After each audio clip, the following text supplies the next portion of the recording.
Okay, please tell me, is it visible to all of you? Yes, ma'am. And my voice is clear?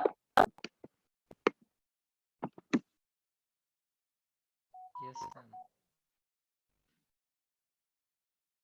Okay, so yesterday we have seen the skeletal system and its structures, functions, and the diseases, and bone part and the joints also we have to study.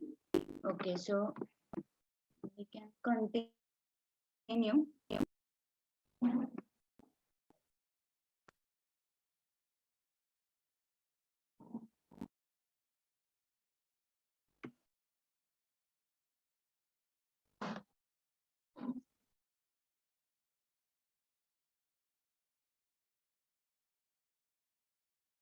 So these are the bones of the skull.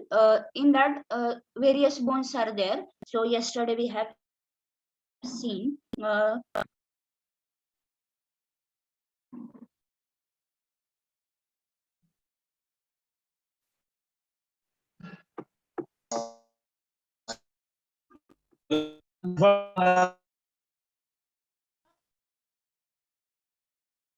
yes, any problem, sir? Ma'am आवाज खूप slow येतोय. Okay, so आवाज येत नाहीये का माझा? येतोय ma'am. Okay okay, येतोय मॅम. हा ठीक आहे. तर हे स्कलचे सगळे बोन्स आहेत. हे त्याचे टाइप्स आपण काल पाहिले होते. कोणते कोणते टाइप्स आहेत ते, म्हणजे हे ओव्हरऑल स्कलचे बोन्स आहेत. आपण एकदा नेम्स एकदा परत एकदा बघूया. कोरोनल सुचर सगळ्यात वरचा जो आहे, म्हणजे हेडच्या अप्पर साइडचा जो आहे तो कोरोनल सुचर. त्यानंतर नेक्स्ट आहे पॅरिएटल बोन, हे साइडचं आहे ते. त्यानंतर हे आहे ते नॅझल बोन, स्फिनॉइड बोन ह्याच्यामध्ये असतं आईच्या ह्याच्यामध्ये. त्यानंतर नेक्स्ट आहे एथमॉइड बोन, म्हणजे की आय अँड नोज च्या मध्ये असतं. त्यानंतर लॅक्रिमेल बोन, ते पण तिथेच असतं, दोन्ही म्हणजे नोज आणि आयच्या तिथे. त्यानंतर झॅगोमॅटिक बोन, ते आयच्या थोडस खालच्या साईडला असतं, आपल्या चिक्सच्या इथे. त्यानंतर मॅक्झिला, ते आपल्या नोजच्या थोडस खाली असतं. त्यानंतर मॅन्डिबल, जे आपला काय म्हणतो आपण त्याला, दात वगैरे किंवा जबडा जो असतो त्याच्या लेफ्ट साइडला असतं. त्यानंतर नेक्स्ट इकडे राईट साइडला आहे अल्व्हिओलर मार्जिन्स. ह्या अल्व्हिओलर मार्जिन्स आहेत दोन, म्हणजे जे काय आपलं टीथ असतात सगळ्या, तर त्यांच्या वरती आणि खालच्या साइडला, दोन्ही साइडला असतात. त्यानंतर नोज मध्ये वोमर आहे, वोमर नावाचं बोन आहे. त्यानंतर नेक्स्ट आहे ह्याच्या साइडच्या पार्टला इन्फेरियर नॅझल कॉन्का म्हणून आहे. जे साइड पार्ट्स मध्ये जे असतं ते इन्फेरियर नॅझल कॉन्का आहे. त्यानंतर त्याच्या वरच्या साइडला middle nasal concha of a ethmoid bone, म्हणजे जे इथमॉइड बोन आहे इकडे आपण पाहिलं होतं हे, ह्याचाच एक पार्ट आहे हा मिडल नॅझल कॉन्का म्हणून. तर तो त्या इथमॉइड बोनचा एक पार्ट आहे, किंवा त्याला तसं त्यांनी नेमिंग केलंय. त्यानंतर नेक्स्ट आय मध्ये अजून एक आहे ते ऑप्टिक कॅनल म्हणून. त्यानंतर नेक्स्ट इकडे साइडला जे आहे ते टेम्पोरल बोन आहे. आणि सगळ्यात वरच्या साइडला म्हणजे आपलं जे हेड आहे त्याच्या तिथे असतं ते फ्रंटल बोन आहे. हे आहेत स्कलचे बोन्स ऑफ दी स्कल. तर नेक्स्ट आपण हे काल पाहिलं होतं, फ्रंटल सुचर, फ्रंटल बोन. त्यानंतर नेक्स्ट सॅगेटल सुचर, त्यानंतर अँटेरियर फ्रंटल, त्यानंतर पोस्टेरियर फ्रंटल. आणि नेक्स्ट काय बघितलं होतं अजून आपण? टीचर, हा, सुचर आणि बोन मध्ये काय फरक आहे? सुचर आणि बोन म्हणजे सुचर हा पण एक बोनचाच पार्ट आहे. पण बोनचा पार्ट कसा थोडासा स्ट्रॉंग वगैरे येतो. सुचर म्हणजे सुचर पण त्याच्यासारखंच असतं, पण थोडस बोन जास्त स्ट्रॉंग येतं आणि सुचर एवढं स्ट्रॉंग नसतं. पण ते फंक्शन सेमच करतं. म्हणजे सपोर्ट, प्रोटेक्शन जे काही बॉडीच्या ऑर्गन्सला जे बोन करतात तेच हे पण तेच फंक्शन दाखवतात सुचर्स जे आहेत ते. त्यानंतर नेक्स्ट खालच्या साईडला पोस्टेरियर फ्रंटल आहे, पोस्टेरियर फ्रंटनेल आहे आणि हे सगळे जे आहेत ते ग्रोथ साठी अलाउ, म्हणजे ग्रोथ जी बोनची जी ग्रोथ आहे, काल आपण बघितलं होतं की फिटस पासून अगदी अडल्ट पर्यंत जे काही बोनची ग्रोथ होते, तर त्या ग्रोथ साठी हे सगळे जे पार्ट्स आहेत हे पार्ट ग्रोथ साठी हे असतात, म्हणजे डिपेंड असतात. ग्रोथ ह्या पार्ट्सच्या थ्रू होते बोन्सची जी ग्रोथ आहे ती. त्यानंतर ह्युमन स्कल चा सुपेरियर व्ह्यू आहे. सुपेरियर व्ह्यू मधले वेगवेगळे पॉइंट्स त्यांनी किंवा जे काही बोन्स आहेत ते त्यांनी इथं दाखवले. कोणते कोणते बोन्स आहेत ते आता आपण बऱ्यापैकी ह्यातले बघितले. स्फिनॉइड बोन आहे, फ्रंटल बोन आहे. त्यानंतर ह्याच्यामध्ये वेगळे पार्ट म्हणजे सुपिरियर व्ह्यूने कोणते कोणते दिसतात आणि त्याचे नेम्स काय काय, तर ते बघितले तिथं त्यांनी. टेम्पोरल बोन आहे, त्यालाच पिस्ट्रस पोर्शन असं म्हणतात. त्यानंतर इंटरनल ऑक्युस्टिक मीटस असं म्हणतात. त्यानंतर म्हणजे नेक्स्ट पार्ट आहे. त्यानंतर पेरिटल बोन आहे. त्यानंतर ऑक्युपेटल बोन आहे. त्यानंतर इकडे राईट साइडला आहे नेझलच्या थोडस वरच्या साइडला ज्युग्युलर फॉरामेन म्हणून आहे, ज्युग्युलर फॉरामेन. त्यानंतर त्याच्यावरती जे आहे ते फॉरामेन ओव्हेल आहे. त्यानंतर नोजच्या इथे जे आहे ते सेला टुर्सिया, त्याला म्हणजे ते सुपिरियर व्ह्यू मध्ये दिसतं ते. त्यानंतर वरच्या साईडला अजून कोणतं आहे, क्रिस्टा गॅली आणि क्रिबिफॉर्म प्लेट, ह्या दोन्हीला मिळून इथमॉइड बोन असं म्हणतात. क्रिबिफॉर्म प्लेट आणि क्रिस्टा गॅली ह्या दोन्हीला मिळून इथमॉइड बोन असं म्हणतात. आणि सगळ्यात वरचं जे आहे ते फ्रंटल बोन आहे. हे सुपिरियर म्हणजे व्ह्यूच्या ह्याच्यामध्ये कोणते कोणते बोन आहेत ते, आणि इन्फेरियर मध्ये कोणते कोणते, म्हणजे इंटरनल साइड मध्ये कोणते कोणते बोन्स दिसतात. ते जे सुपेरियर होते ते बाहेरच्या साईडचे होते आणि इन्फेरियर म्हणजे इनर साइडचे जे आहेत ते. तर त्याच्यामध्ये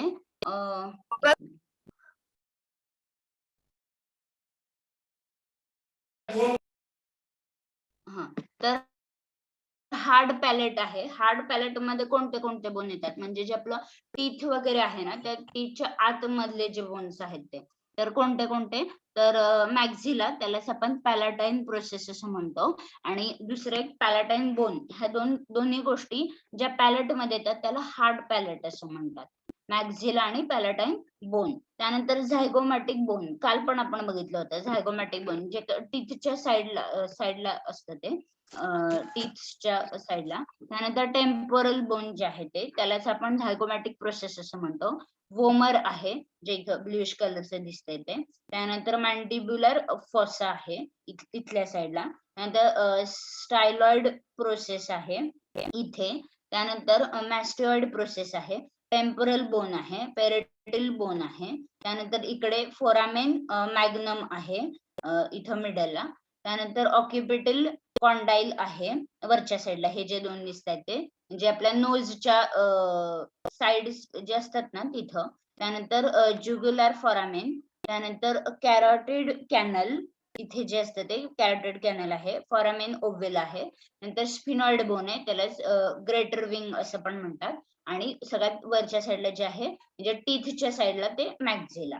तर हे इन्फेरियर व्ह्यू मध्ये दिसणारे जे बोन्स आहेत ते इथं त्यांनी सांगितले कोणते कोणते आहेत ते. त्यानंतर नेक्स्ट आपल्याला सायनसेस बघायचे. पॅरानॅझल सायनसेस म्हणजे नॅझल सायनसेस कोणते कोणते आहेत, तर hollow portions of the bones surrounding the nasal cavity, म्हणजे जे काही हॉलो पोर्शन्स आहेत, बोनच्या आतमधले जे हॉलो पोर्शन्स आहेत, तर ते बोनला सराउंड करतात. कुठं, तर नॅझल कॅव्हिटी मध्ये. त्याला आपण सायनसेस असं म्हणतो. पॅरानॅझल सायनसेस काय आहेत, तर hollow portions of the bones surrounding the nasal cavity. तर ते नॅझल कॅव्हिटीच्या म्हणजे ते जे बोन्स आहेत ते म्हणजे अशीच म्हणजे पॅरानॅझल सायनसेस काय आहेत तर हॉलो पोर्शन्स आहेत ऑफ बोनचे हॉलो पोर्शन्स आहेत सराउंडिंग द नॅझल कॅव्हिटी कुठं तर नॅझल कॅव्हिटीच्या सराउंडिंगला प्रेझेंट असलेले. मग त्याच्यामध्ये कुठले कुठले तर फर्स्ट आहे फ्रंटल सायनस इथं म्हणजे एक्झॅक्टली कुठं तर आपले आईज आहेत आणि नोज आहे नोजच्या वरच्या साईडला इथे हेड आणि नोजच्या इथल्या साईडला ते आहेत फ्रंटल सायनसेस. कधी कधी आपल्याला म्हणजे कोल्ड वगैरे झाल्यानंतर वगैरे कधी कधी इथं हेडॅक वगैरे होतो तर त्यावेळेस इथं दुखतं बघा तर ते असतात फ्रंटल सायनस आहेत म्हणजे तो पार्ट जो आहे तो फ्रंटल सायनस आहे. तर डिटेल मध्ये आपण बघणार आहे त्याचं फंक्शन काय आहे किंवा कशामुळं म्हणजे ते काय होतं एक्झॅक्टली काय नाही ते. त्यानंतर हे झालं फ्रंटल सायनस. त्यानंतर नोजच्या इथं जे प्रेझेंट असतात ते आहेत इथमॉइड सायनसेस. त्यानंतर नेक्स्ट इथल्या साईडला जे आहेत नोजच्या साईडला मॅडम तुमचं व्हिडिओ ऑन आहे प्लीज ऑफ करा. त्यानंतर वर्षा मॅडम रोल नंबर 24.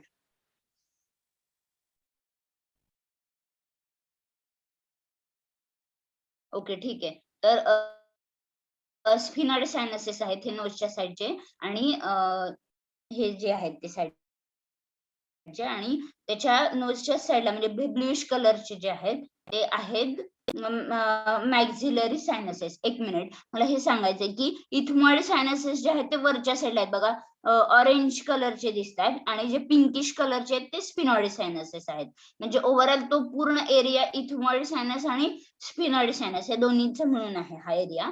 आणि जो खाली व्हायलेट कलरचा दिसतोय किंवा ब्लूइश कलरचा तो आहे मॅक्झिलरी सायनसेस. आणि त्यानंतर एक साइड पार्टने जर बघितलं आपण तर कोणते कोणते सायनसेस प्रेझेंट आहेत आणि कुठे आहेत एक्झॅक्टली हे सेकंड डायग्राम मध्ये त्यांनी दाखवले. तर स्पिनॉइड सायनस जी आहे ती एक्झॅक्टली इथं आहे म्हणजे अराउंड हेड पासून इकडच्या साईडला लेफ्ट साईडला वगैरे लेफ्ट किंवा राईटला. त्यानंतर हेड वरती सगळ्यात वर आहे ती फ्रंटल सायनस आहे इथं पण आपण बघितलं. त्यानंतर नेक्स्ट इथमॉइड सायनस आहे ती साधारण इथल्या साईडला आहे. त्यानंतर मॅक्झिलरी सायनस आहे इथं पण बघितली. ह्या साइड व्ह्यू ने कुठं दिसतं ते त्यांनी इथं साइडच्या डायग्राम मध्ये बी डायग्राम मध्ये दाखवलं. हे झालं पॅरानियल सायनसेस. तर नेक्स्ट बघूया आपण हायर्ड बोन काय आहे ते बघूया. Hyoid bone the only bone that does not articulate with another bone. म्हणजे हे असं फक्त एकच बोन आहे की जे बोन दुसऱ्या अनदर म्हणजे दुसऱ्या कुठल्याच बोन सोबत ते कनेक्टेड नसतं किंवा आर्टिक्युलेट नसतं किंवा म्हणजेच काय तर त्याच्यामध्ये ज्या काही प्रेझेंट असणाऱ्या किंवा ते कनेक्टेड नसतं कुठल्याच दुसऱ्या बोनला असं एकच बोन आहे ते इथल्या साईडला प्रेझेंट असतं बघा. आपल्या काय म्हणतो आपण त्याला मराठीमध्ये आपण हनवटी वगैरे म्हणतो ना त्याच्या खालच्या साईडला ते बोन प्रेझेंट असतं हायर्ड बोन. तर the only bone that does not articulate with another bone म्हणजे दुसऱ्या कुठल्याही बोन सोबत ते कनेक्टेड नसतं किंवा ते कोणत्याही प्रकारचं कनेक्शन त्यांच्यामध्ये नसतं.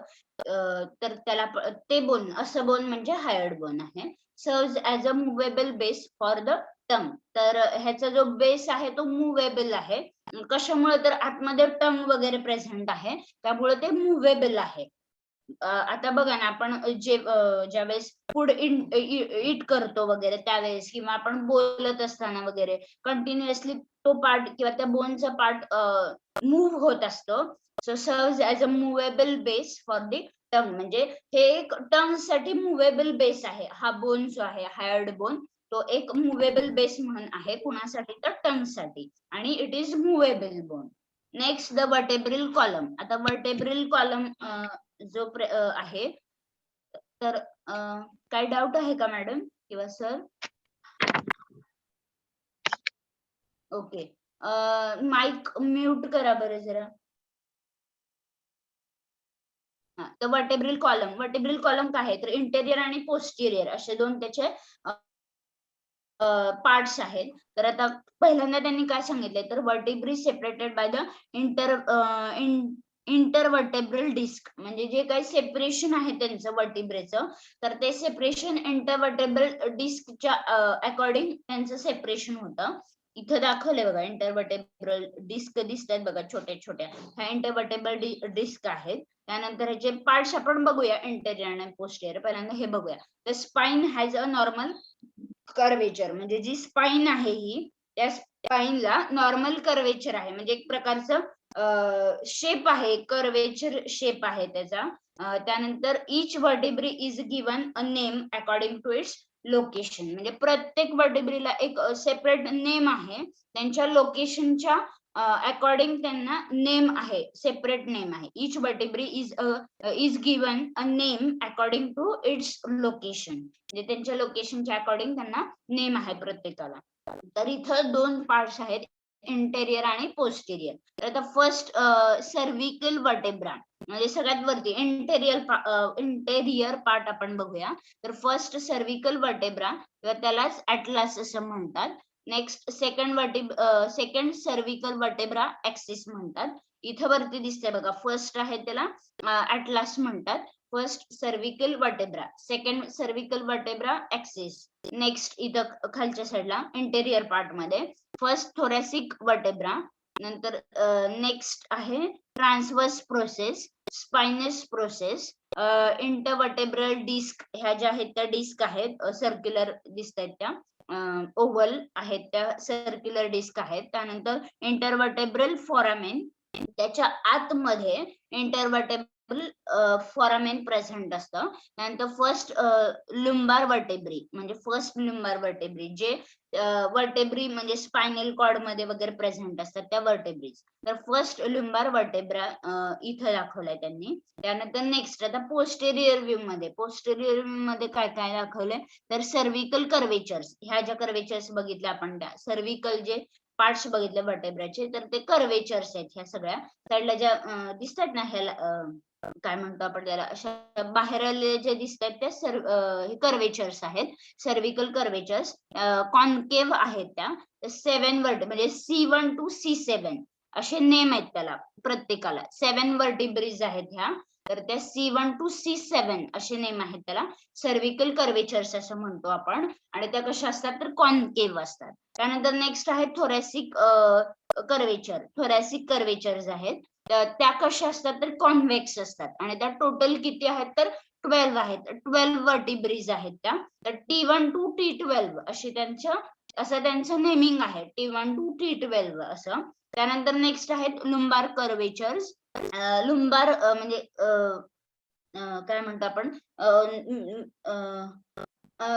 अप्पर आणि लोअर साइड मध्ये जे लुंबार वर्टेब्रीज आहेत, तर त्या वर्टेब्रीजचे पोस्टेरियर व्ह्यूला लुंबार कर्वेचर्स प्रेझेंट आहेत. त्या पण कॉन्केव्ह आहेत, म्हणजे सर्व्हिकल कर्वेचर्स पण कॉन्केव्ह आहेत आणि लुंबार कर्वेचर पण कॉन्केव्ह आहेत. आणि त्या टोटल किती आहेत तर 5 वर्टेब्रीज आहेत, L1 to L5 असं त्यांचं नेमिंग आहे. त्यानंतर त्याच्या खालच्या साईडला, लोअर साईडला काय आहे तर सॅक्रम आहेत. सॅक्रम कसे आहेत तर कॉन्व्हेक्स आहेत, म्हणजे थोरॅसिक कर्वेचर आणि सॅक्रम कॉन्व्हेक्स आहेत.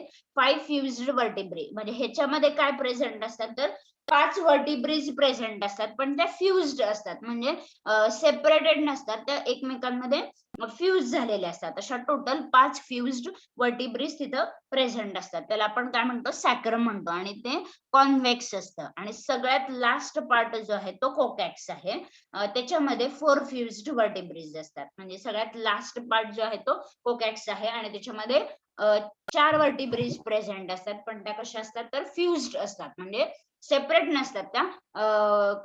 काय म्हणतो आपण त्याला कॉम्प्लेक्स असतात त्या, म्हणजे एकमेकांमध्ये फ्यूज झालेले असतात. अशा 4 फ्युज्ड वर्टिब्रीज असतात. हे ओव्हरऑल झालं वर्टिब्रल कॉलम, किंवा त्याचे पार्ट्स कोणते कोणते आहेत, अँटेरियर आणि पोस्टेरियर कोणते कोणते पार्ट्स आहेत. तर हे ओव्हरऑल झालं द वर्टिब्रल कॉलम.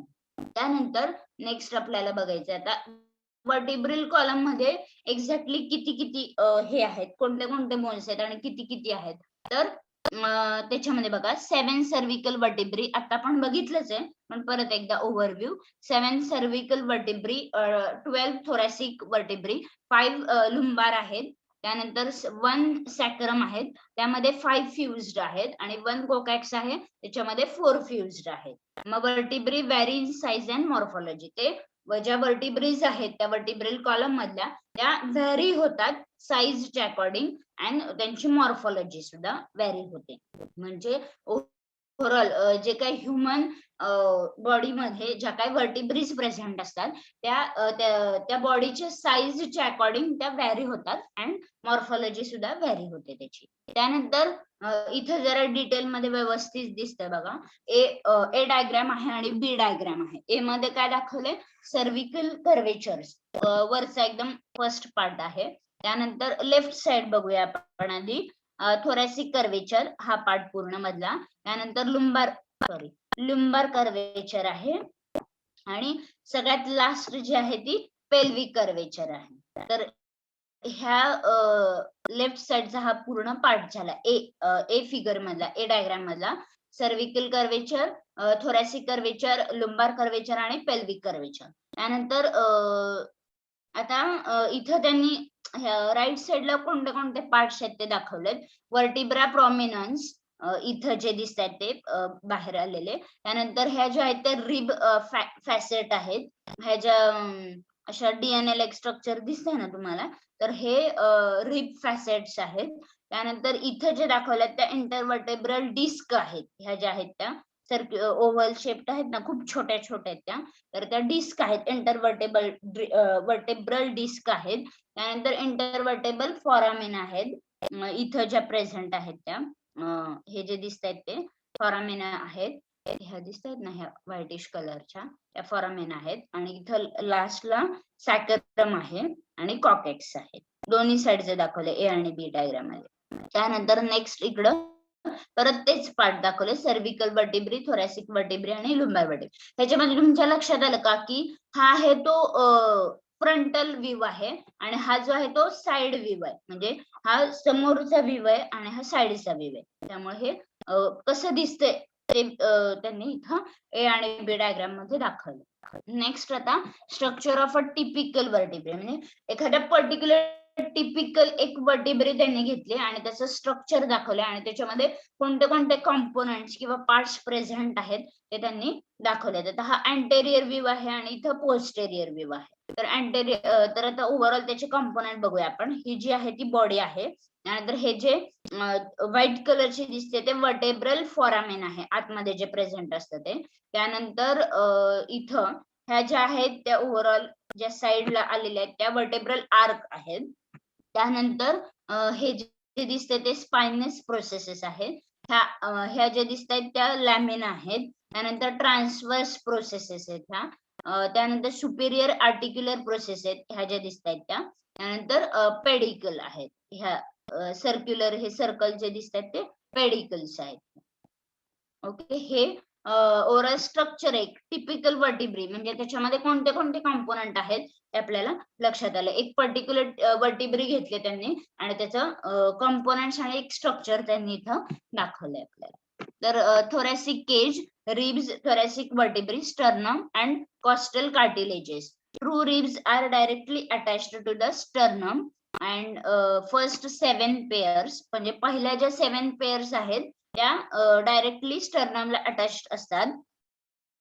म्हणजे ट्रू रिब्स म्हणतात त्याला. त्या रिब्स म्हणजे ह्या ज्या रिब्स बघितल्या ना आपण, आय थिंक मला वाटतं मागच्या ह्याच्यामध्ये बघितलं आपण. ह्या ज्या रिब्स आहेत, रिब्स फॅसेट वगैरे, तर ह्या रिब्स ज्या आहेत टोटल 7 रिब्स ह्या डायरेक्टली स्टर्नमला अटॅच असतात. And 3 false ribs are join to the 7th rib. म्हणजे ज्या 3 आहेत, म्हणजे ट्रू म्हणजे कुठल्या, तर कुणाला पण ट्रू रिब्स म्हणतो तर ज्या एकदम काय म्हणतो आपण त्याला व्यवस्थित एकदम नीट व्यवस्थित प्रेझेंट आहेत ना रिब्स त्या. आणि ज्या फॉल्स ज्या रिब्स आहेत त्या कुठेतरी कॉम्प्लेक्स त्यांचं स्ट्रक्चर असेल, त्या फ्यूज झालेल्या असतील किंवा त्या त्यांचं स्ट्रक्चर थोडंसं शॉर्ट वगैरे असेल, त्याला आपण फॉल्स रिब्स असं म्हणतो. मग ट्रू रिब्स ज्या आहेत त्या directly attach to the sternum, म्हणजे स्टर्नमला डायरेक्टली अटॅच असतात आणि फर्स्ट 7 पेअर्स असतात त्या अटॅच झालेल्या. आणि 3 फॉल्स रिब्स ज्या आहेत are join to the 7th rib, म्हणजे जी लास्ट जी 7th रिब आहे त्याला बाकीचे 3 फॉल्स रिब्स ज्या आहेत त्या जॉईन झालेल्या असतात. And 2 pairs of the floating ribs, आणि 2 पेअर अशा असतात रिब्सच्या त्या फ्लोटिंग असतात. 2 pairs of the floating ribs. त्या 2 पेअर अशा असतात त्या फ्लोटिंग रिब्सच्या असतात. आलं लक्षात. नेक्स्ट आता नेक्स्ट पार्ट दाखवला त्यांनी आता. तर ह्याच्यामध्ये कुठले कुठले टोटल 12 पार्ट्स दाखवलेत बघा. तर कोणते कोणते पार्ट आहेत 1 to 7 मध्ये काय तर ट्रू रिब्स आहेत. ह्या ट्रू रिब्स दिसत आहेत त्या 1 to 7 पहिल्या बघा इथे. ट्रू रिब्स त्यालाच आपण वर्टेब्रोस्टर्नल रिब्स असं पण म्हणतो. त्यानंतर 8, 9, 10 ज्या आहेत त्या वर्टेब्रल रिब्स आहेत त्या फॉल्स रिब्स आहेत. 8, 9, 10 ज्या दिसत आहेत त्या.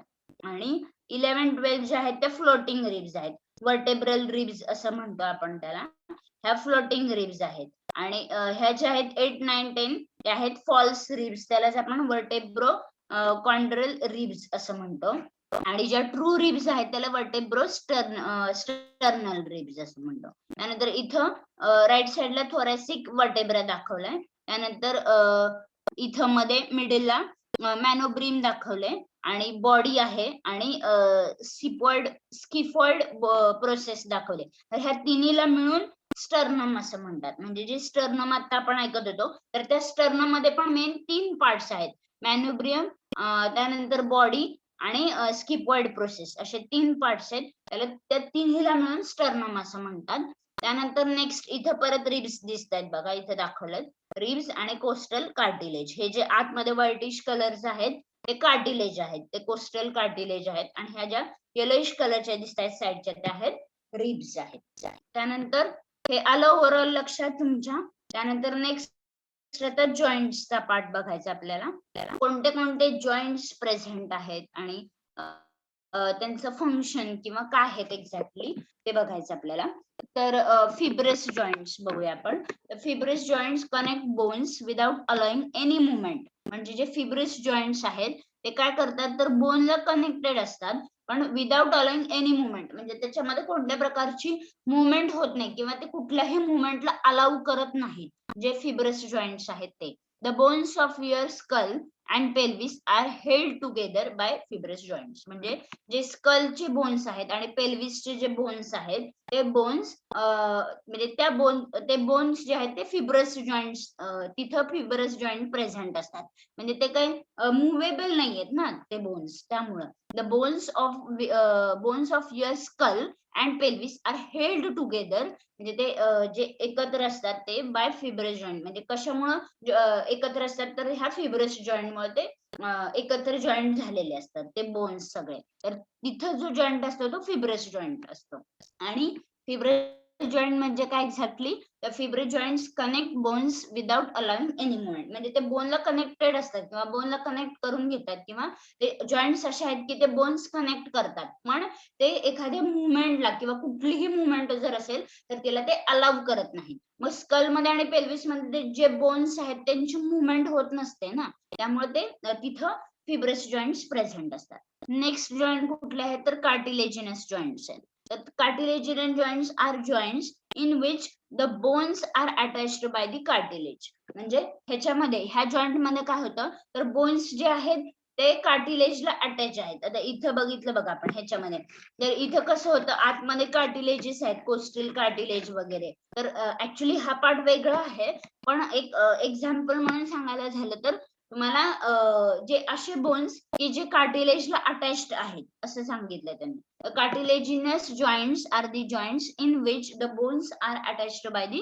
Cartilage. These joints allow for only a little movement such as in the spine or ribs. हेच मगाशी आता बघितलं आपण ते. तर असे जॉईंट्स जे अलाउ करतात फक्त ओनली अ लिटल मुवमेंट म्हणजे छोटीशी खूप लहान किंवा छोटीशी मुवमेंट अलाउ करतात सच as in the spine or ribs. म्हणजे ज्या स्पाइन मध्ये आणि रिब्स मध्ये ज्या मुवमेंट होतात तर त्या मुवमेंट म्हणजे त्यांनी ते एक्झाम्पल सांगितले असे जॉईंट्स की जे थोडी लिटिल मुवमेंट अलाउ करतात such as spine and ribs. म्हणजे स्पाइन आणि रिब्स मध्ये जे मुवमेंट होतात ते त्यांना तिथं जे जॉईंट्स असतात ते कार्टिलेजिनस जॉईंट्स असतात. नेक्स्ट आहे सायनोव्हियल जॉईंट्स. आता सायनोव्हियल जॉईंट्स म्हणजे काय तर synovial joints allow for much more movement than the cartilaginous joints. म्हणजे जे कार्टिलेजिनस जॉईंट्स आहेत त्याच्यापेक्षा जास्त मुवमेंट सायनोवियल जॉईंट्स अलाउ करतात. Cavities between bones in synovial joints are filled with synovial fluids. म्हणजे त्या बोन्स मध्ये जे कॅव्हिटीज असतात प्रेझेंट सायनोवियल जॉईंट्स मध्ये, तर त्या नाही बोन्स मध्ये ज्या कॅव्हिटीज असतात कुणामधल्या, तर सायनोवियल जॉईंट्स मधल्या, आर फिल्ड विथ सायनोवियल फ्लुइड. त्या कशाने फिल्ड असतात, तर सायनोवियल फ्लुइड्सने फिल्ड झालेले असतात, फिल असतात. The fluid helps lubricate and protect the bones. मग हे फ्लुइड चं फंक्शन काय आहे, ते काय करतात, तर द फ्लुइड हेल्प करतात लुब्रिकेशन साठी, lubricate and protect the bones. म्हणजे बोन्सला प्रोटेक्ट करण्यासाठी आणि लुब्रिकेट करण्यासाठी हे जे फ्लुइड आहेत सायनोवियल फ्लुइड ते हेल्प करतात. ब्युरसा सॅक्स कंटेन द सायनोवियल फ्लुइड. म्हणजे सायनोवियल फ्लुइड एक्झॅक्टली कुठं असतं, तर ब्युरसा सॅक म्हणून एक पार्ट त्याच्यामध्ये प्रेझेंट असतो, ब्युरसा सॅक्स, त्याच्यामध्ये सायनोवियल फ्लुइड प्रेझेंट असतात. आलं लक्षात? हे 3 जॉईंट्स आहेत, fibrous joint, cartilaginous joints and synovial joints. A joint or a articulation is the place where the bones come together. म्हणजे एखादं जॉईंट किंवा आर्टिक्युलेशन म्हणजे एक्झॅक्टली काय, तर अशी प्लेस की जिथं where two bones come together, म्हणजे दोन बोन एकत्र आलेले असतात, त्याला आपण जॉईंट म्हणतो किंवा आर्टिक्युलेशन असं म्हणतो. अ जॉईंट और अ आर्टिक्युलेशन इज द प्लेस, अशी प्लेस की जिथं वेअर टू बोन्स म्हणजे दोन बोन्स एकत्र आले असतात, come together. There are the 3 types of the joints classified by the amount of movement they allow. म्हणजे 3 टाइप पडतात परत जॉईंट्सचे, आणि ते कशा म्हणजे कसे क्लासिफिकेशन कसं झालंय त्यांचं, तर by the amount of movement they allow. म्हणजे ते कोणत्या प्रकारच्या कशा मुवमेंट अलाउ करतात त्याच्या अकॉर्डिंग त्यांचं क्लासिफिकेशन झालंय. आणि त्यांचे 3 टाइप्स आहेत टोटल. तर कोणते, तर इमूव्हेबल. इमूव्हेबल म्हणजे काय, तर जे मूव्हच होत नाहीत असे इमूव्हेबल. स्लाइटली मुव्हेबल म्हणजे थोड्या प्रमाणामध्ये मूव्ह होतात ते, आणि फ्रीली मुव्हेबल म्हणजे जे पूर्णपणे मूव्ह होतात ते. असे 3 टाइप आहेत, इमूव्हेबल, स्लाइटली मुव्हेबल आणि फ्रीली मुव्हेबल. आता टाइप्स ऑफ जॉईंट्स, जॉईंट्सचे टाइप्स बघायचे आहेत आपल्याला. हिंज जॉईंट म्हणून आहे, तर a hinge joint allows extension and retraction of an appendage. म्हणजे कोणते एक्झाम्पल दिले त्यांनी, एल्बो अँड नीज. म्हणजे एल्बो आणि नीजचे जे जॉईंट्स असतात त्याला आपण म्हणजे ते हिंज जॉईंट्स असतात. That allows the extension and retraction. म्हणजे तिथं आपली मुवमेंट होत असते ना, आणि त्यावेळेस काय होतं की फोल्डिंग वगैरे बऱ्यापैकी होत असते. इथं त्यांनी एक्झाम्पल दाखवले बघा, एक हे अशा प्रकारचे जॉईंट्स असतात, आणि हे त्यांनी एक्झाम्पल दाखवले बघा. आपण फोल्डिंग वगैरे करतो त्यावेळेस हे कसं मूव्ह होतात, तर तसं एक्झॅक्टली हिंज जॉईंटचं म्हणजे एक फंक्शन किंवा स्ट्रक्चर बऱ्यापैकी तसं असतं. स्ट्रक्चर नाही म्हणता येणार, फंक्शनच. तर a hinge joint allows extension and retraction. म्हणजे ते एक्सटेंड पण होतात आणि रिट्रॅक्शन पण होतं, म्हणजे ते जवळ पण येतात आणि एक्सटेंड पण होतात. ऑफ अन अपेंडेज म्हणजे जी काही जिथं ते जॉईंट आहेत तिथं त्या एका पर्टिक्युलर पार्टच्या अकॉर्डिंग असं सांगितलं. मग त्याचे एक्झाम्पल कोणते, एल्बो अँड नीज. एल्बो मध्ये पण मुवमेंट भरपूर होत असते आणि नीज मध्ये पण मुवमेंट होते, तर तिथं हिंज जॉईंट प्रेझेंट असतात. नेक्स्ट आता ball and socket joint. Ball and socket joint म्हणजे काय, तर the ball and socket joint allows for the radial movement in almost any direction. म्हणजे हे असे जॉईंट आहेत की जिथं म्हणजे मेन त्यांचं नेम आहे बॉल अँड सॉकेट जॉईंट. तर ते काय करतात, अलाउ करतात फॉर द रेडियल मुवमेंट. म्हणजे जी काही मुवमेंट आहे त्याला अलाउ करतात इन ऑलमोस्ट एनी डायरेक्शन. म्हणजे कोणत्या पण डायरेक्शन मध्ये जर मुवमेंट होत असेल, रेडियल मुवमेंट असेल, तर ते अलाउ करतात. And they are found in the hips and shoulders. म्हणजे कुठं प्रेझेंट असतात ते, तर हिप्स मध्ये आणि शोल्डर्स मध्ये ते प्रेझेंट असतात. तर अशा प्रकारचे ते बॉल अँड सॉकेट जॉईंट्स असतात. इथं त्यांनी डायग्राम दाखवले त्याच्या अकॉर्डिंग, आणि इथं एक एक्झाम्पल दाखवले त्यांनी बघा. तर हे जे बॉल अँड सॉकेट जॉईंट्स असतात ते कुठं प्रेझेंट असतात, कुठं फाउंड होतात, तर हिप्स आणि शोल्डर मध्ये. तर नेक्स्ट ग्लिडिंग. नेक्स्ट जॉईंट्स आहेत ग्लिडिंग, किंवा त्यालाच आपण प्लेन जॉईंट असं पण म्हणतो. तर ते कुठे असतात, तर in a gliding or plane joint bones slide past each other. म्हणजे ह्याच्यामध्ये काय होतं की जे बोन्स आहेत ते स्लाइड होतात किंवा एका साइडला वगैरे असं काय मूव्ह होतात mid carpal and mid tarsal joints are gliding joints. म्हणजे ह्याच्यामध्ये कोणते एक्झाम्पल्स आहेत तर मिड कार्पल आणि मिड टार्सल जॉईंट्स जे आहेत ते ग्लायडिंग जॉईंट मध्ये येतात किंवा ते पार्ट्स आहेत त्याचे मिड कार्पल आणि मिड टार्सल जे आपण मग डायग्राम मध्ये बघितले होते बघा. जॉईंट्स आर ग्लायडिंग जॉईंट्स आणि त्याचे एक्झाम्पल्स आहेत हँड्स अँड फीट. हँड मध्ये आणि फीट मध्ये जे जॉईंट्स असतात ते असतात ग्लायडिंग जॉईंट्स. नेक्स्ट आहे सॅडल जॉईंट. सॅडल जॉईंट म्हणजे काय तर this type of joint occurs when the touching surfaces of two bones have both concave and convex regions with the shapes of the two bones complementing one another and allowing a wide range of the movement.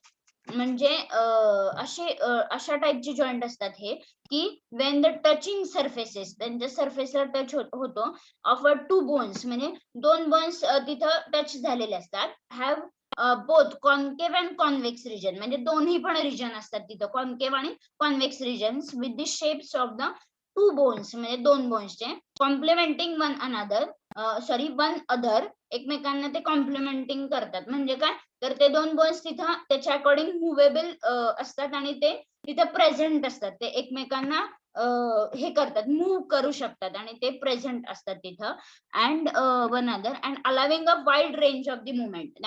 ते काय करतात की खूप मोठ्या प्रमाणामध्ये म्हणजे wide range मध्ये तिथं मुवमेंट होऊ शकते. मुवमेंट होते तिथं त्या ह्याच्या ठिकाणी म्हणजे जिथं सॅडल जॉईंट प्रेझेंट असतात तिथे.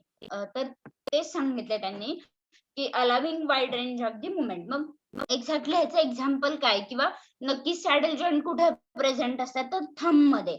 थंब कसा असतो तर मुव्हेबल असतो आणि त्याच्यामध्ये दोन प्रकारचे बोन्स आतमध्ये जॉईंट असतात तिथे आणि ते मुव्हेबल असतात आणि त्यांच्यामध्ये हेच त्यांनी इथं डिटेल मध्ये जे सांगितलंय की touching surfaces of two bones have both concave and convex regions with the shapes of the two bones complementing one another and allowing a wide range of the movement. तर ते काय करतात वाईड म्हणजे आपला जो थंब आहे तो खूप मुव्हेबल आहे ना wide range of the movement. आपण कोणत्या पण गोष्टी उचलण्यासाठी कुठलंही वर्क करण्यासाठी आपल्या थंब खूप इम्पॉर्टंट असतो आणि थंबचा आपल्याला युज होतो. तर ते जे जॉईंट आहेत सॅडल जॉईंट ते थंब मध्ये प्रेझेंट असतात ते त्यांनी एक्झाम्पल सांगितलंय. नेक्स्ट आता structures associated with the synovial joints. म्हणजे सायनोव्हियल जॉईंट्स मध्ये कोणत्या कोणत्या प्रकारचे स्ट्रक्चर किंवा काय काय प्रेझेंट असतं तर ते त्यांनी सांगितलंय. तर ब्युरसी प्रेझेंट असतात त्याच्यामध्ये. ते फ्लॅटेन्ड फिब्रस सॅक्स म्हणजे आपण बघितलं होतं बघा की सायनोव्हियल फ्लुइड प्रेझेंट असतं त्याच्यामध्ये ब्युरसी सॅक्स मध्ये. तर तर त्याचं एक्झॅक्टली स्ट्रक्चर काय आहे तर फ्लॅटेन्ड फिब्रस सॅक्स असतात तिथं प्रेझेंट. त्यानंतर lined with the synovial membranes. It is lined with the synovial membranes. एकच minute.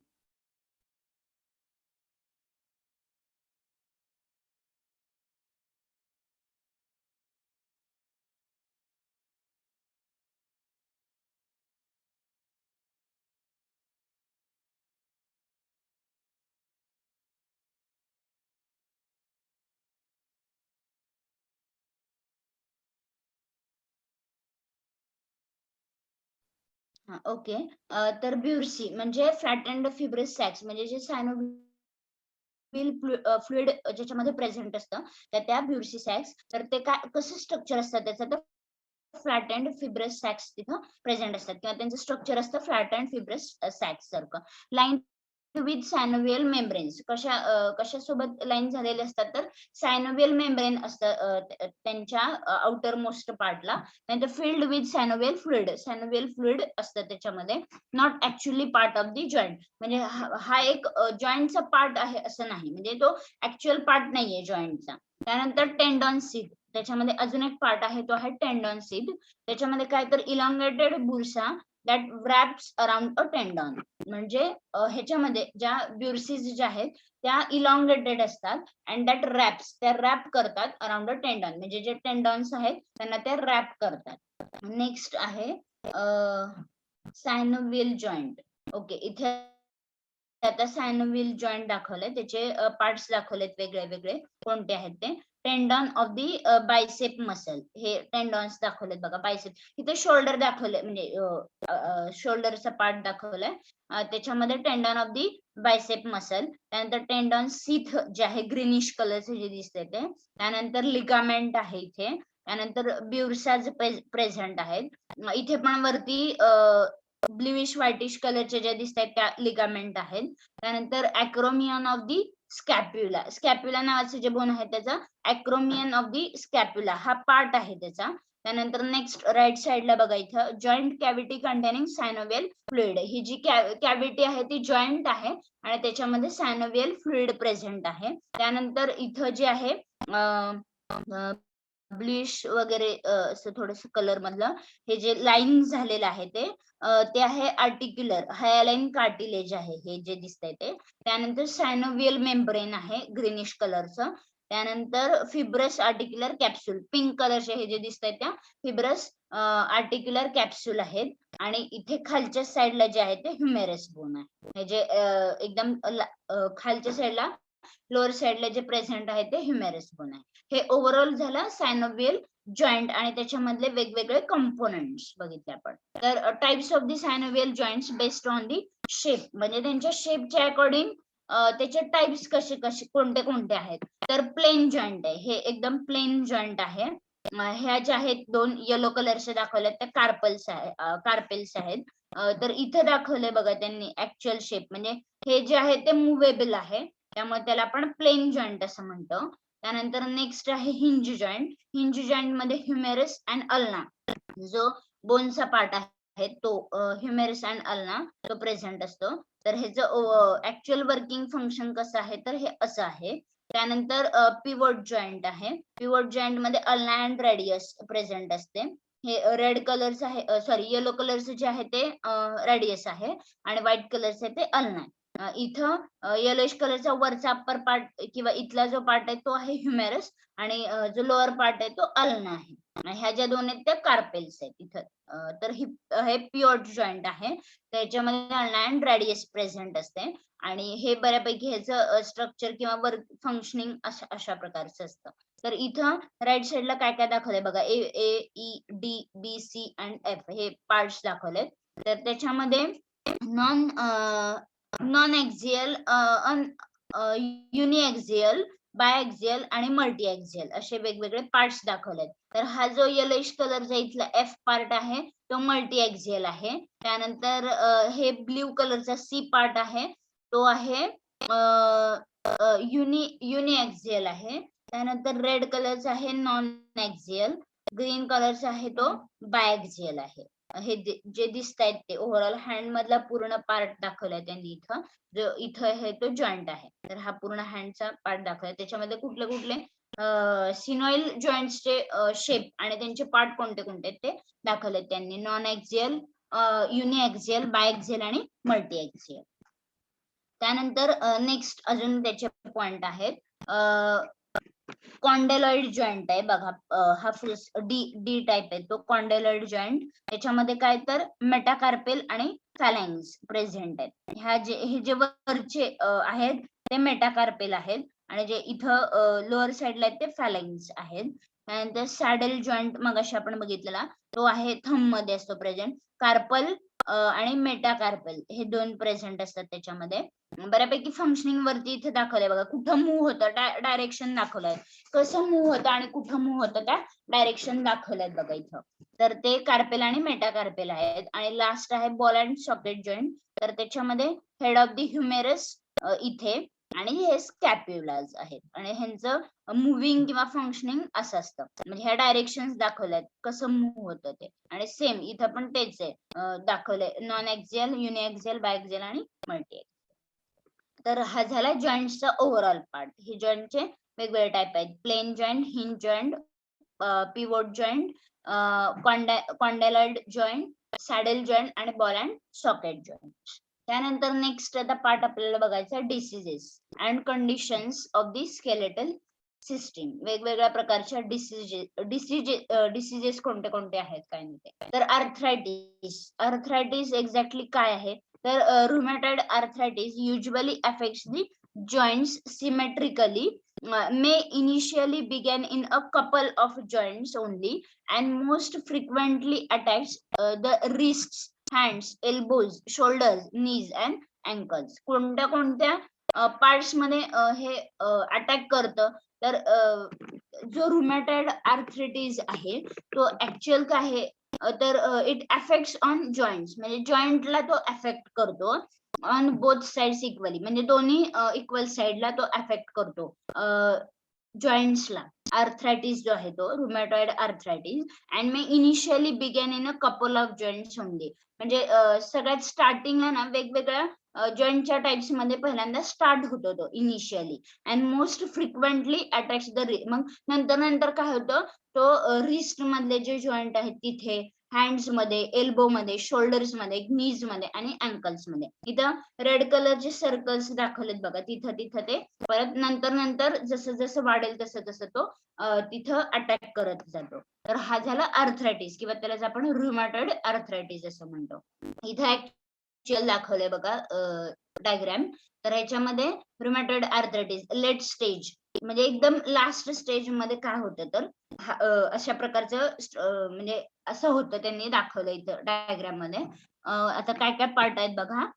ब्युटोनियर deformity of a thumb, म्हणजे ह्या थंबची डिफॉर्मिटी येते, म्हणजे काय होतं, तर व्यवस्थित ते वर्क करत नाही. त्यानंतर अल्नार डेव्हिएशन ऑफ मेटाकार्पोफॅलेंजियल जॉइंट्स, म्हणजे जे मेटाकार्पोफॅलेंजियल जॉइंट्स आहेत त्याच्यामध्ये काय होतं, तर डेव्हिएशन येतं, म्हणजे एक प्रकारचं म्हणजे इथं ते हे झालेत बघा, शिफ्ट झालेत हे हँड, काय म्हणतो आपण त्याला, जे काय बोट आहेत ते शिफ्ट झाले तिथं, तर त्याला अल्नार डेव्हिएशन्स असं म्हणतात. आणि त्याच्यामध्ये जे मेटाकार्पोफॅलेंजियल जॉइंट्स आहेत त्यांचं डेव्हिएशन होतं, म्हणजे त्या डेव्हिएशनला अल्नार डेव्हिएशन असं म्हणतात. त्यानंतर नेक्स्ट इथं पुढच्या साईडला swan neck deformity of the fingers, हे जे फिंगर्स आहेत तर त्याचे तिथं डिफॉर्मिटीज येते. तर कुठली डिफॉर्मिटी येते, ती स्वान नेक, स्वान जसं असतं तशा टाईपचं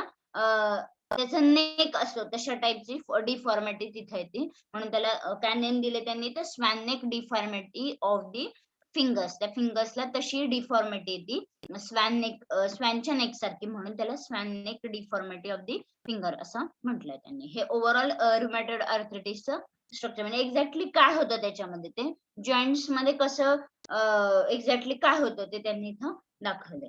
हे पण बघा, इथं पण स्ट्रक्चर दाखवलेत बघा त्याचे वेगवेगळे, की काय होतं एक्झॅक्टली इथं जे जॉइंट्स आहेत बघा, हे हे त्यानंतर हँड मधले जे जॉइंट्स आहेत तिथं ते अफेक्ट करतं, ते दाखवले त्यांनी.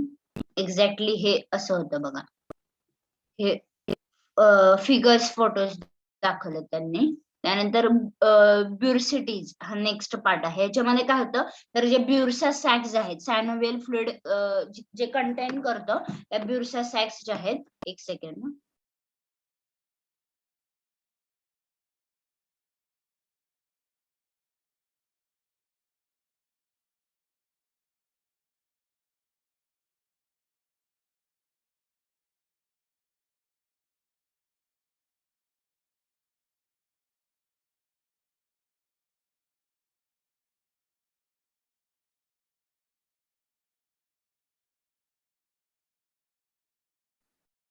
तर ब्युरसिटीज काय आहे एक्झॅक्टली, तर जे ब्युरसा सॅक्स आहेत त्यांच्यामध्ये इन्फ्लेमेशन होतं. तर आता ब्युरसा सॅक काय आहेत, तर ज्या सायनोवियल फ्लुइड कंटेन करतात किंवा जे स्टोअर करतात किंवा ज्याच्यामध्ये सायनोवियल फ्लुइड असतं, त्या ब्युरसा सॅक्स मध्ये इन्फ्लेमेशन होतं.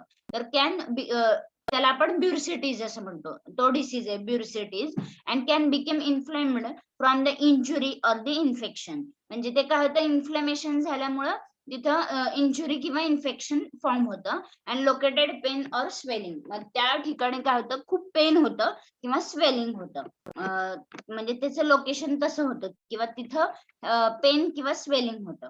तर त्याचं आपण हे बघूया, हे डायग्राम मध्ये दाखवलं बघा एक्झॅक्टली काय होतं, तर ते इन्फ्लेमेशन होतं आणि स्वेलिंग तरी होते किंवा मग खूप तिथं पेन होतं, स्वेलिंग होतं. जिथे जिथे जॉईंट्स आहेत नी मध्ये, त्यानंतर आपल्या टो मध्ये वगैरे, तर ते तिथे दाखवलंय बघा कसं स्वेलिंग होतं किंवा इन्फ्लेमेशन कसं झालंय ते असं होतं एक्झॅक्टली.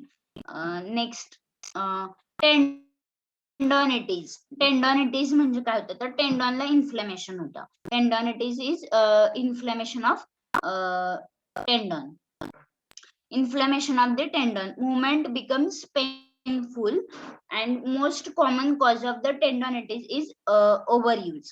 म्हणजे काय होतं एक्झॅक्टली ह्याच्यामध्ये पण इन्फ्लेमेशन होतं आणि मुवमेंट बिकम्स पेनफुल, म्हणजे जी काही मुवमेंट किंवा मुवमेंट केली जाते ती मुवमेंट पेनफुल होते, म्हणजे खूप पेन होतं तिथं त्यावेळेस. And most common cause of the tendinitis is overuse.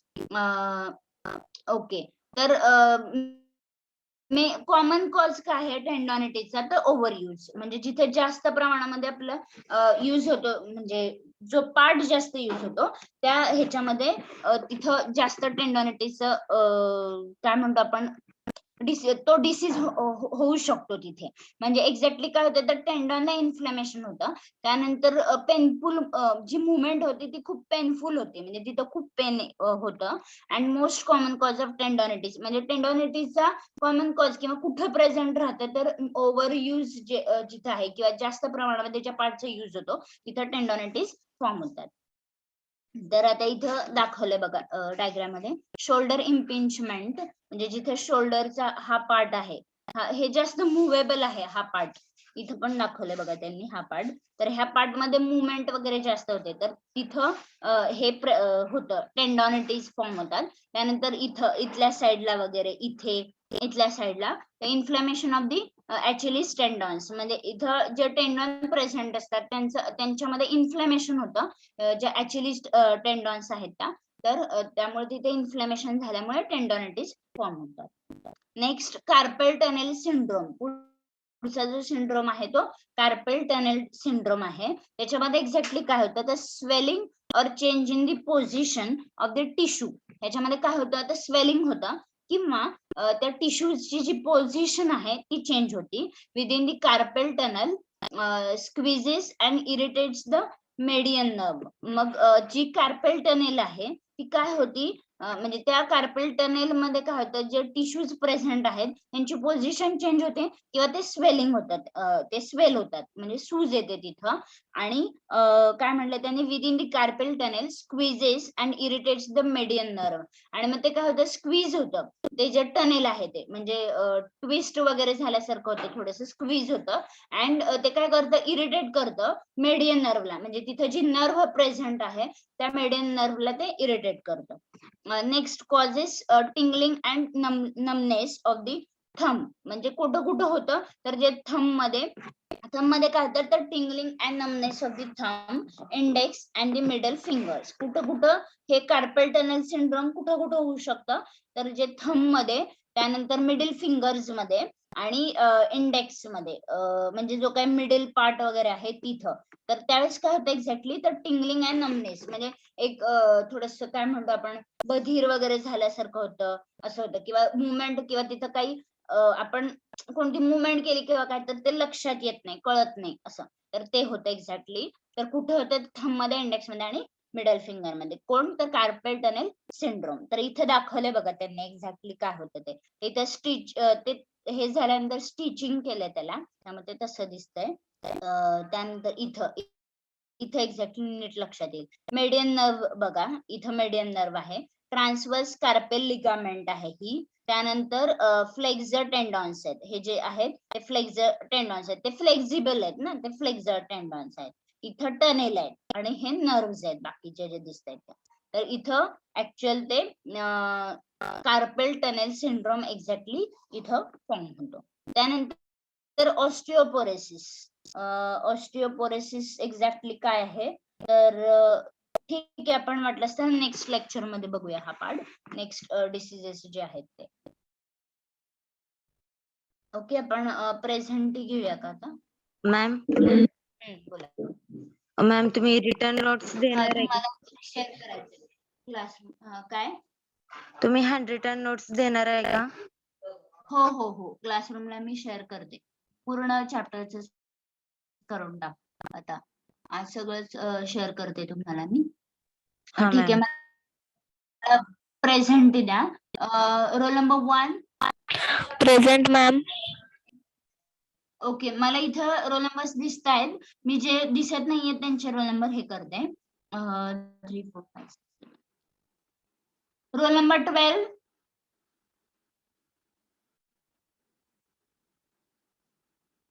Role number 12.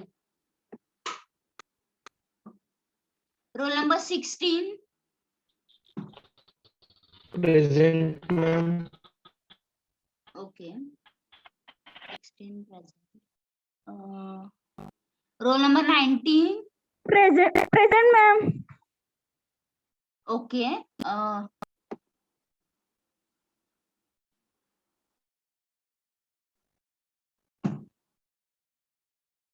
Roll number 33. 33.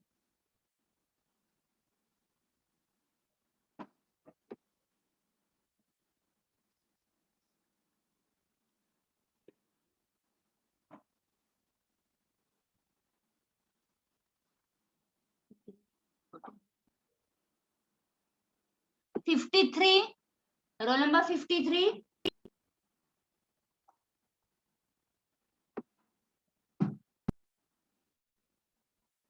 Okay, present आहे 53. Okay.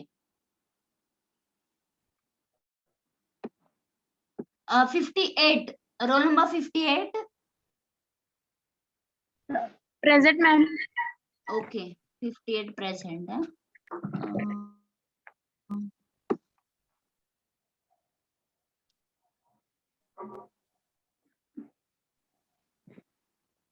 Roll number 67. Present ma'am. Okay, ठीक आहे. मॅडम तुम्ही क्लासरूमला ओके, ठीक आहे. नेक्स्ट पार्ट आपण नेक्स्ट. मॅडम हो क्लासरूमला करते गुगल क्लासरूमला आज करते. हो करते. ठीक आहे. Okay, ma'am roll number. किती madam roll number?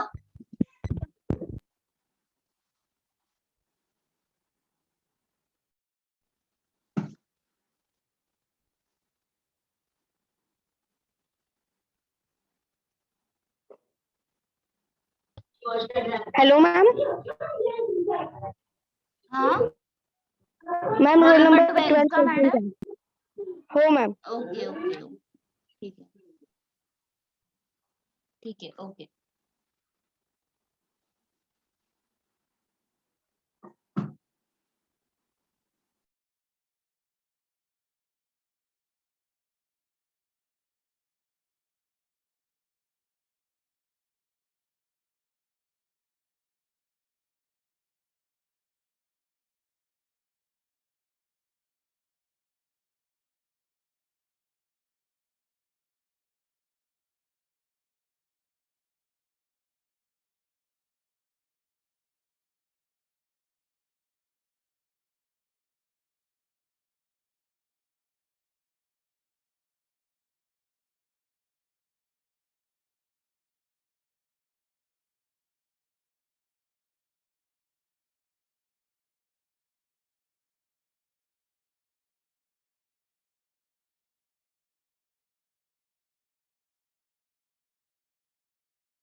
Madam.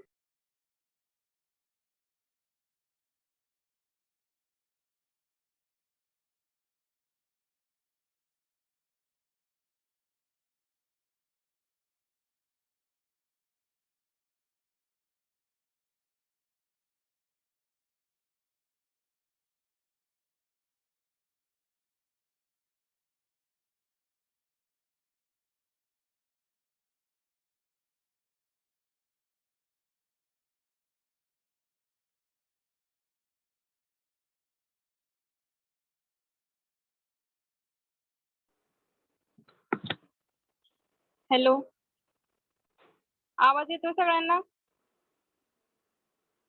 Yes ma'am. Yes ma'am. Okay. Last लेक्चरला कोणता पॉइंट झालेला आपला? काय बघितलेलं लास्ट लेक्चरला?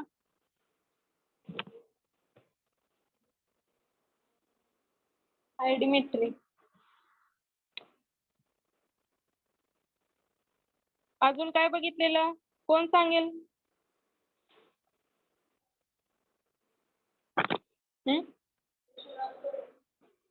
ओके. प्रिपरेशन कसं करायचं प्रोसिजर समजली तुम्हाला?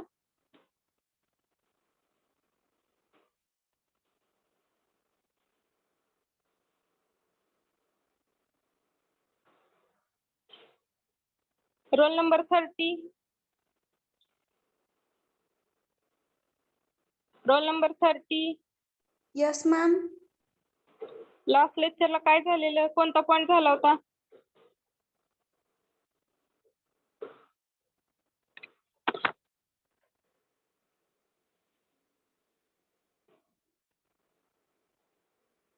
ॲब्सेंट होता का तुम्ही?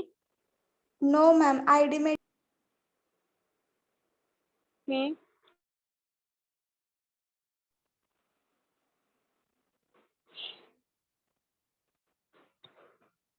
माझा आवाज येत नाही का क्लिअर तुम्हाला?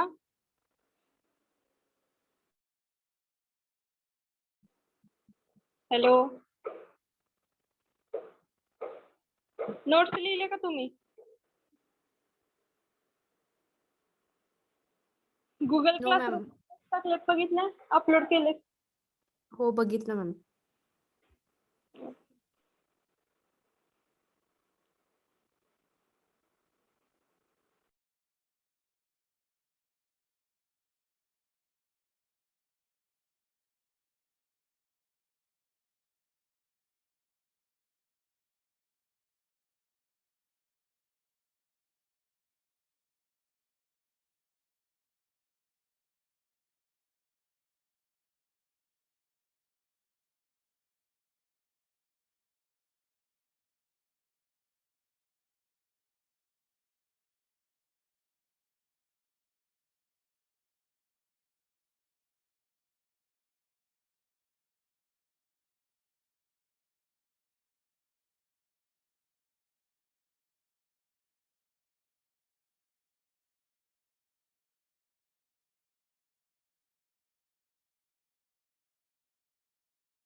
Roll number 29. Roll number 29.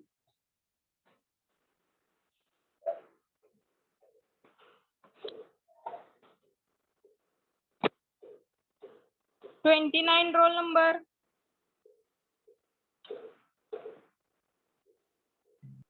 Sodium थायोसल्फेटचं प्रिपरेशन कसं केलं होतं आपण?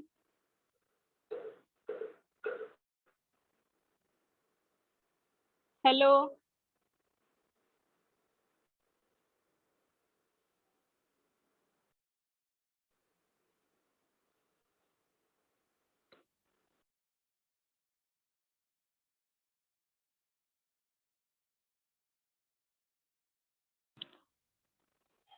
हॅलो, आवाज येत नाही का माझा?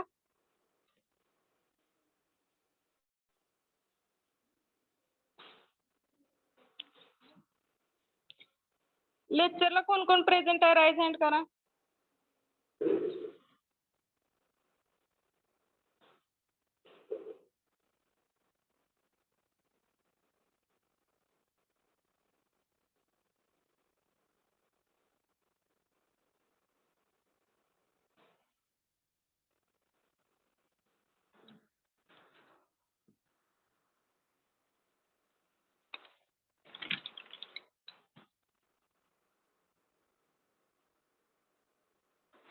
बाकीचे लेक्चर चालू ठेवून कुठे गेलेत?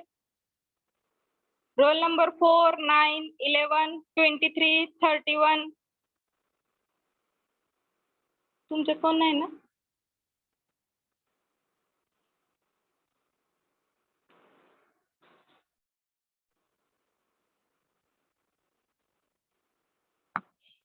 ओके. तर बघा, लास्ट लेक्चरला आपण आयडी मेट्रिक टायट्रेशन बघितलेला.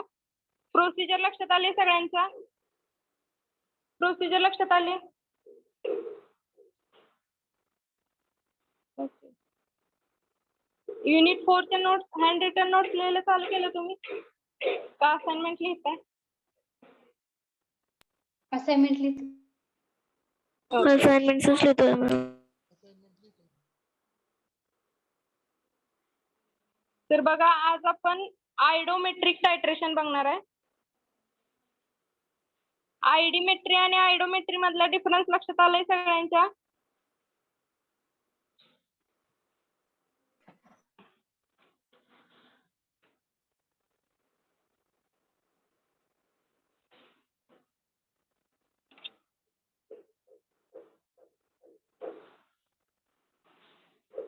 तर बघा, आयडीमेट्रिक मध्ये आपण काय बघितलेलं, हा एक व्हॉल्युमेट्रिक अनालिसिस आहे.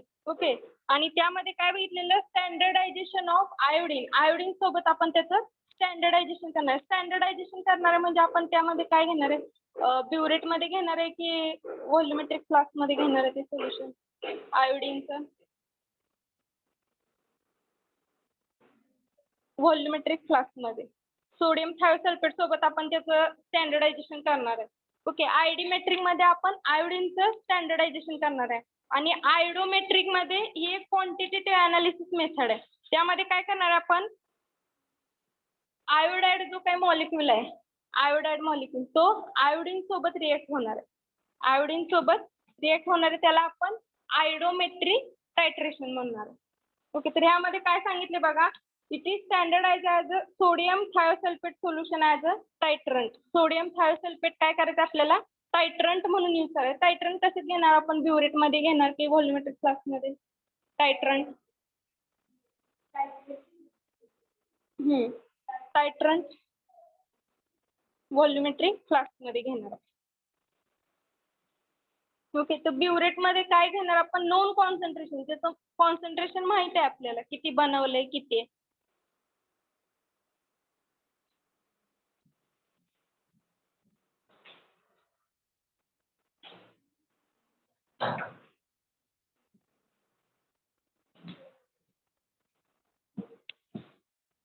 आयडोमेट्रिक बघतोय आपण.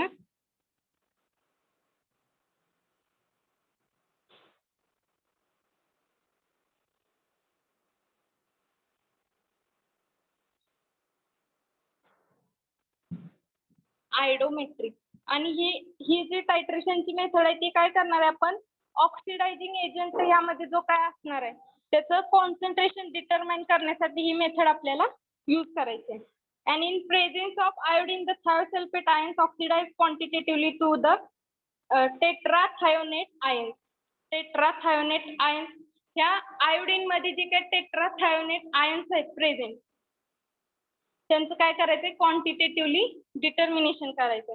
Then next, to determine the concentration of oxidizing agent unknown excess, the potassium iodide solution is added to the weakly acidic solution. म्हणजे यामध्ये जो काही आपण ऑक्सिडायझिंग एजंट यूज करणार आहे, ही मेथड कशासाठी यूज करणार आहे, ऑक्सिडायझिंग एजंटचं कॉन्सन्ट्रेशन डिटरमाइन करण्यासाठी यूज करणार आहे. आणि ह्यामध्ये जो काही ऑक्सिडायझिंग एजंट आहे तो रिएक्ट होणार आहे पोटॅशियम आयोडाइड सोबत. पोटॅशियम आयोडाईड सोबत रिएक्ट होणार आहे. तो कशामध्ये रिएक्ट होणार आहे? वीकली ऍसिडिक सोल्युशन मध्ये. वीकली ऍसिडिक सोल्युशन मध्ये तो रिएक्ट होणार आहे. आता बघा इथे एक्झाम्पल म्हणून असे दिलंय आपल्याला, कॉपर सल्फेटचं असे करायचं आपल्याला यामध्ये. आयोडोमेट्रिक मध्ये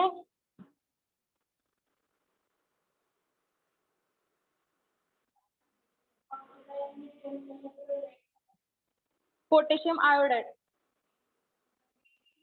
acidic solution, weekly acidic solution मध्ये ही रिएक्शन होणार आहे. म्हणजे सोल्युशनची कंडिशन कशी असणार आहे? Weekly acidic. हॅलो, माझा आवाज येतोय सगळ्यांना? Yes ma'am. Yes ma'am. Okay, लक्षात येते मी काय सांगते ते?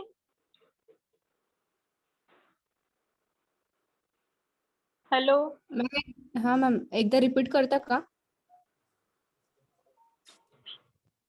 तर बघा आयोडोमेट्रिक टायट्रेशन मध्ये आपण काय करणार आहे? ऑक्सिडायझिंग एजंटचं कॉन्सन्ट्रेशन डिटरमाइन करण्यासाठी मेथड यूज करणार आहे. आणि हा जो काय ऑक्सिडायझिंग एजंट आहे तो कशासोबत रिएक्ट होणार आहे? पोटॅशियम आयोडाईड सोबत. आता त्यामध्ये ती रिएक्शन होणार आहे म्हणजे त्या सोल्युशनची कंडिशन कशी असणार आहे? Weekly acidic. ओके, तर बघा एक्झाम्पल दिले आपल्याला इथं कॉपर सल्फेटचं असे करायचं आपल्याला. Copper sulphate it can be perform using आयोडोमेट्रिक. आता जर समजा तुम्हाला एक्झाम मध्ये क्वेश्चन आला टाईप लिहा, तर आयोडोमेट्रिक टायट्रेशनचं फक्त तुम्हाला इंट्रोडक्शन नाही लिहायचंय, सगळे लिहायचे त्यात. असे कोणतं आहे, कशाचं प्रिपरेशन आणि स्टँडर्डायझेशन करणार आहे त्या टाईप मध्ये. ओके, तर यामध्ये दिले कॉपर सल्फेटचं असे करायचं आपल्याला. तर यामध्ये बघा KI पोटॅशियम आयोडाईड जे काय असणार आहे ते कसे कॉपर सल्फेट सोल्युशन मध्ये आपल्याला ऍड करायचे.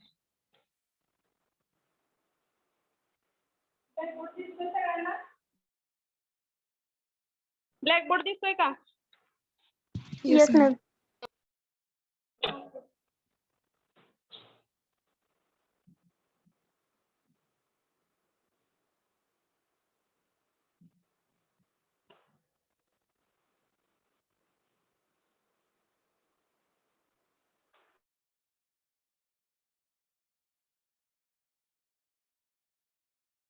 कॉपर सल्फेट असं इथे एक्झाम्पल दिलेले आहे.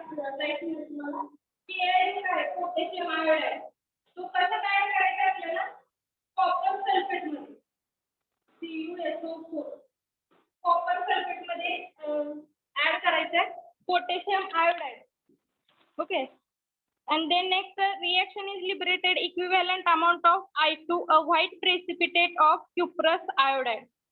तर नंतर ह्यामध्ये रिएक्शन मध्ये काय होणार आहे? लिबरेट ही रिएक्शन मध्ये प्रोडक्ट काय येणार आहे? Cu2I2.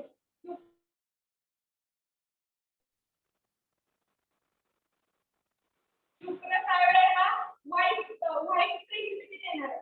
PPT हा काय येणार आहे? व्हाईट PPT फॉर्म होणार आहे तो. ही जेव्हा रिएक्शन होईल पोटॅशियम आयोडाईड आणि कॉपर सल्फेटची, तर त्यामध्ये काय फॉर्म होणार आहे? क्युप्रस आयोडाईड आणि आयोडीन लिबरेट होणार आहे यामध्ये नंतर.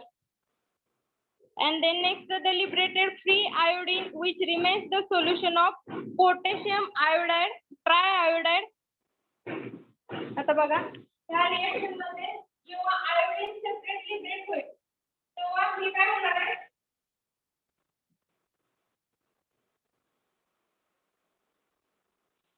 इथे रिमेन सोल्युशन KIC हा कॉम्प्लेक्स फॉर्म होतो.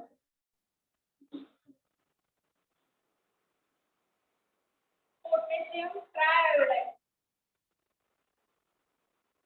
हा जो काय आहे तो कॉम्प्लेक्स फॉर्म होणार आहे. ओके, हेलो मैम, हाँ बोला. थोड़ा सा कैमरा टर्न करेंगे, पूरा बोर्ड नहीं दिख रहा है.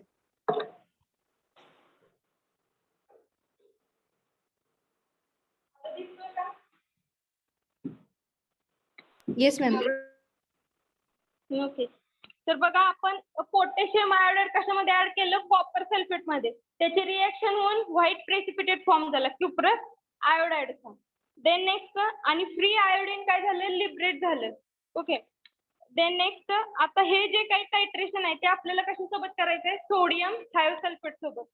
सोडियम थायोसल्फेट सोबत टायट्रेशन करायचं आणि स्टार्च आयोडीन हा जो काही कॉम्प्लेक्स फॉर्म होईल, स्टार्च इंडिकेटर आपल्याला ह्यामध्ये यूज करायचं. आणि ब्ल्यू कलर डिसअपिअर होणार आहे ह्यामध्ये, ब्ल्यू कलर डिसअपिअर होणार आहे. आणि white precipitate of cuprous iodide in the solution. म्हणजे आपण जेव्हा टायट्रेशन करू तेव्हा हा क्युप्रस आयोडाइड जो व्हाईट प्रेसिपिटेट फॉर्म झालाय तो काय राहणार आहे, सोल्युशन मध्ये तसाच राहणार आहे. Remains in the solution, solution मध्ये तसंच राहणार आहे व्हाईट प्रेसिपिटेट, म्हणजे डिझॉल्व्ह होणार नाही.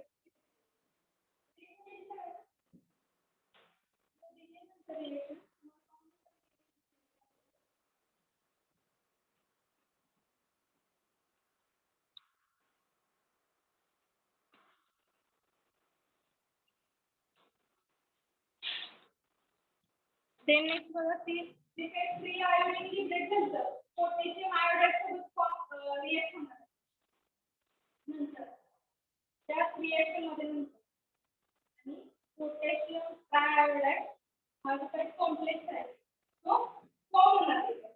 Then next sodium thiosulphate.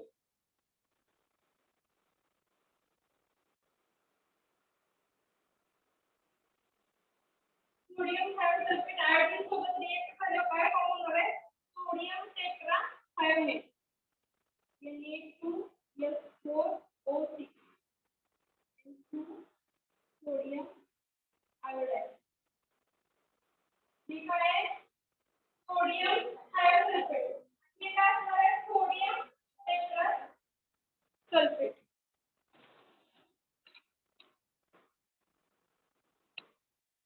हा झाला आयोडोमेट्रिक टायट्रेशन. ओके, रेडॉक्स टायट्रेशन मधला थर्ड टाइप संपलाय आपला आयोडोमेट्रिक टायट्रेशन.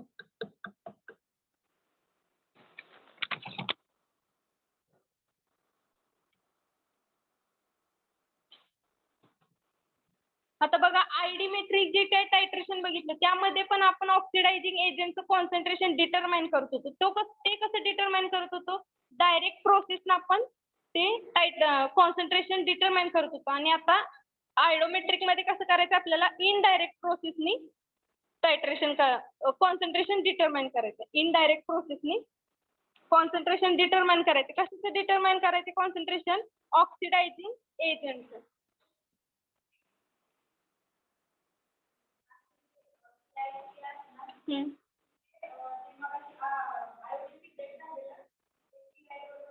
हा, ते आयोडीन जे त्या रिएक्शन मधून ते आयोडीन जे काही लिबरेट झालं ते त्याच्यासोबत नंतर रिएक्ट होणार आहे पोटॅशियम आयोडाइड सोबत आणि नंतर हा कॉम्प्लेक्स फॉर्म होणार आहे पोटॅशियम ट्रायआयोडाइड.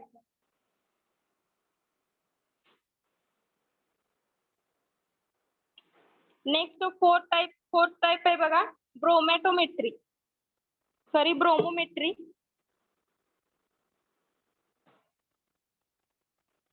आता ब्रोमोमेट्री म्हटल्यावर ह्यामध्ये काय यूज करायचं तुम्हाला लक्षात आलं असेल, ब्रोमीन. ओके, तर बघा यामध्ये काय सांगितलेलं आहे, this titration involves the use of bromine in place of iodine as an oxidising agent in the redox टायट्रेशन.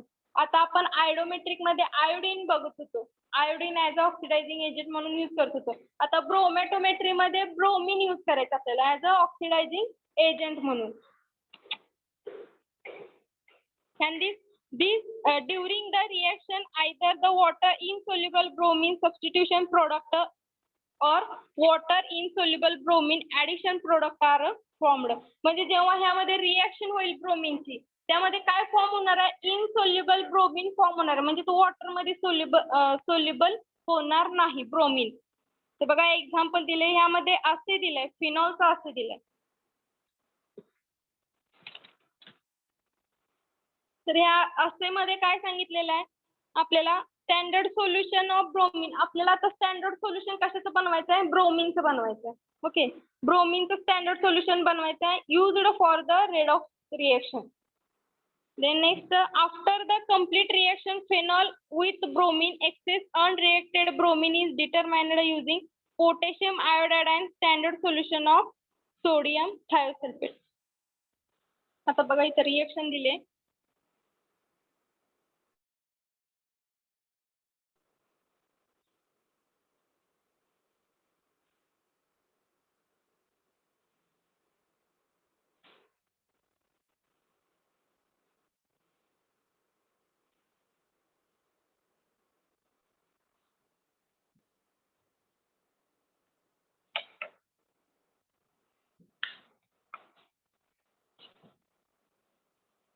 आपण असे कशाचं बघतोय? फिनॉलचं असे.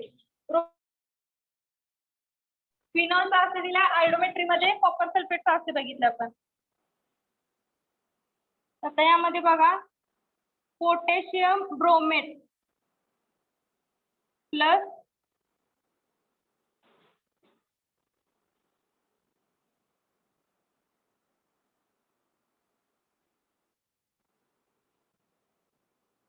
यामध्ये काय होणार आहे? ब्रोमीन फॉर्म होणार आहे या रिएक्शन मध्ये.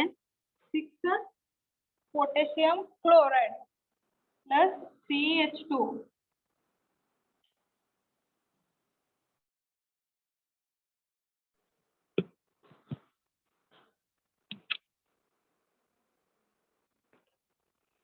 तर बघा after the complete the reaction phenol with the bromine excess unreacted bromine is determined using potassium iodide and standard solution of sodium thiosulfate.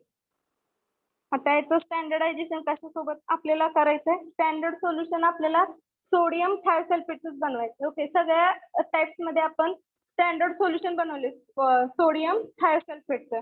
Then next Br2 म्हणजे जो काही हा ब्रोमीन फॉर्म झालाय Br2 solution or is prepared by following this method. आता बघा ब्रोमीनचं solution आपल्याला कसं बनवायचं आहे?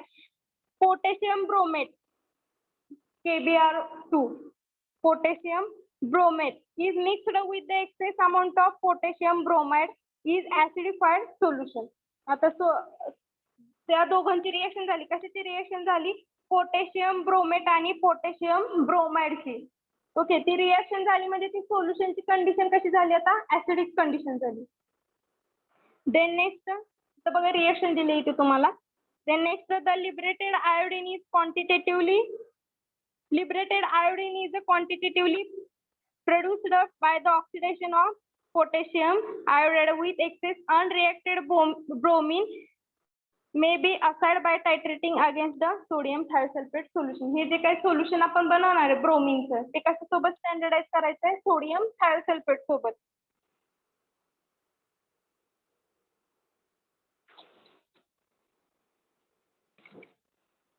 शॉप नाही रिएक्शन लिहिली असती. रिएक्शन लिहून घ्या. Br2 plus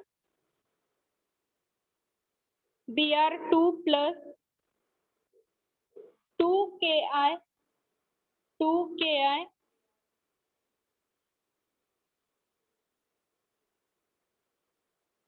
एरो करा. I2 plus 2Kb I2 plus 2Kb potassium bromide आणि KBr2 काय आहे? Potassium bromate. ब्रोमीनची रिएक्शन कशासोबत झाली आहे? पोटॅशियम आयोडाइड सोबत. अँड फॉर्म काय झाले? फ्री आयोडीन फॉर्म झाले. फ्री आयोडीन काय झाले? त्यातून लिबरेट झाले. Okay, and then potassium bromate form झाले 2 moles.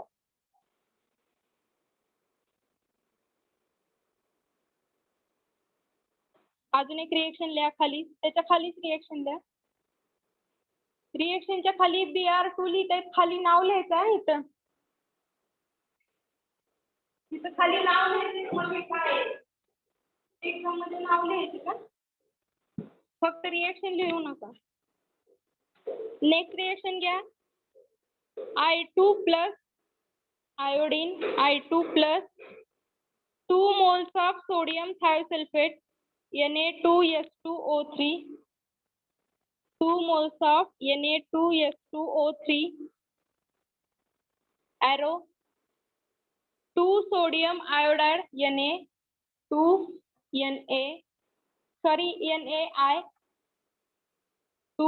NaI plus Na2S4O6 Na2S4O6.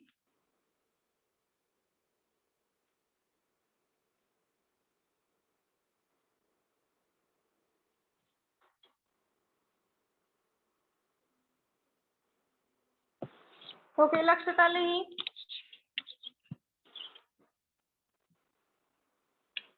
काय झाले?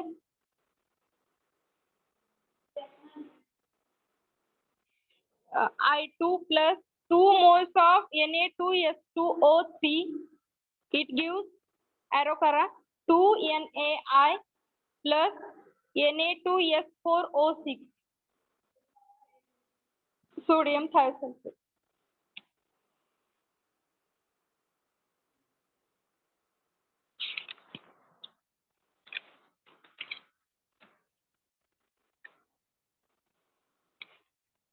नेक्स्ट मेथड आहे बघा, ब्रोमोमेट्री मेथड समजली सगळ्यांना? फक्त काय नाही, आपल्याला त्यामध्ये ऑक्सिडायझिंग एजंट कोणतं यूज करणार आहे, त्यामध्ये कशासोबत तो रिएक्ट होणार आहे ऑक्सिडायझिंग एजंट, हे पहिल्यांदा लिहायचे त्याच्या इंट्रोडक्शन मध्ये, आणि नंतर एक्झाम्पल मध्ये काय करायचं आपल्याला असे लिहायचंय फिनॉलचं. ओके, हँड रिटन नोट्स मध्ये दिले व्यवस्थित. तर बघा, डायक्रोमीमेट्री नेक्स्ट मेथड आहे, डायक्रोमीमेट्री. आता यामध्ये बघा, डायक्रोमीमेट्री नावावरून लक्षात येते, यामध्ये आपल्याला काय यूज करायचंय, पोटॅशियम डायक्रोमेट. पोटॅशियम डायक्रोमेट यामध्ये काय सांगितले बघा, dichromate टायट्रेशन which potassium dichromate is in a acidic solution are based on the conversion of dichromate ion containing hexavalent chromium into trivalent chromium ion. आता क्रोमियम आयन काय असणार आहे, Cr. हा काय असणार आहे, क्रोमियम आयन, आणि याचं काय होणार आहे, डायक्रोमेट आयनचं कन्वर्जन कशामध्ये होणार आहे, एक मिनिट मी रिएक्शन लिहिते तिथं.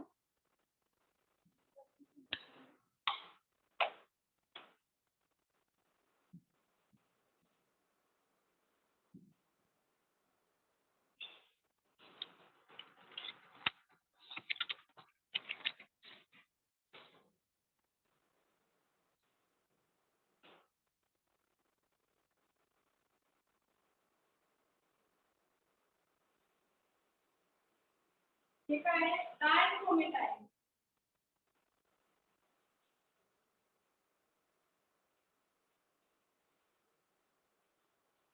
Dichromate ion plus 40S plus hydrogen ion and plus 6 electron. And 5 oxidized.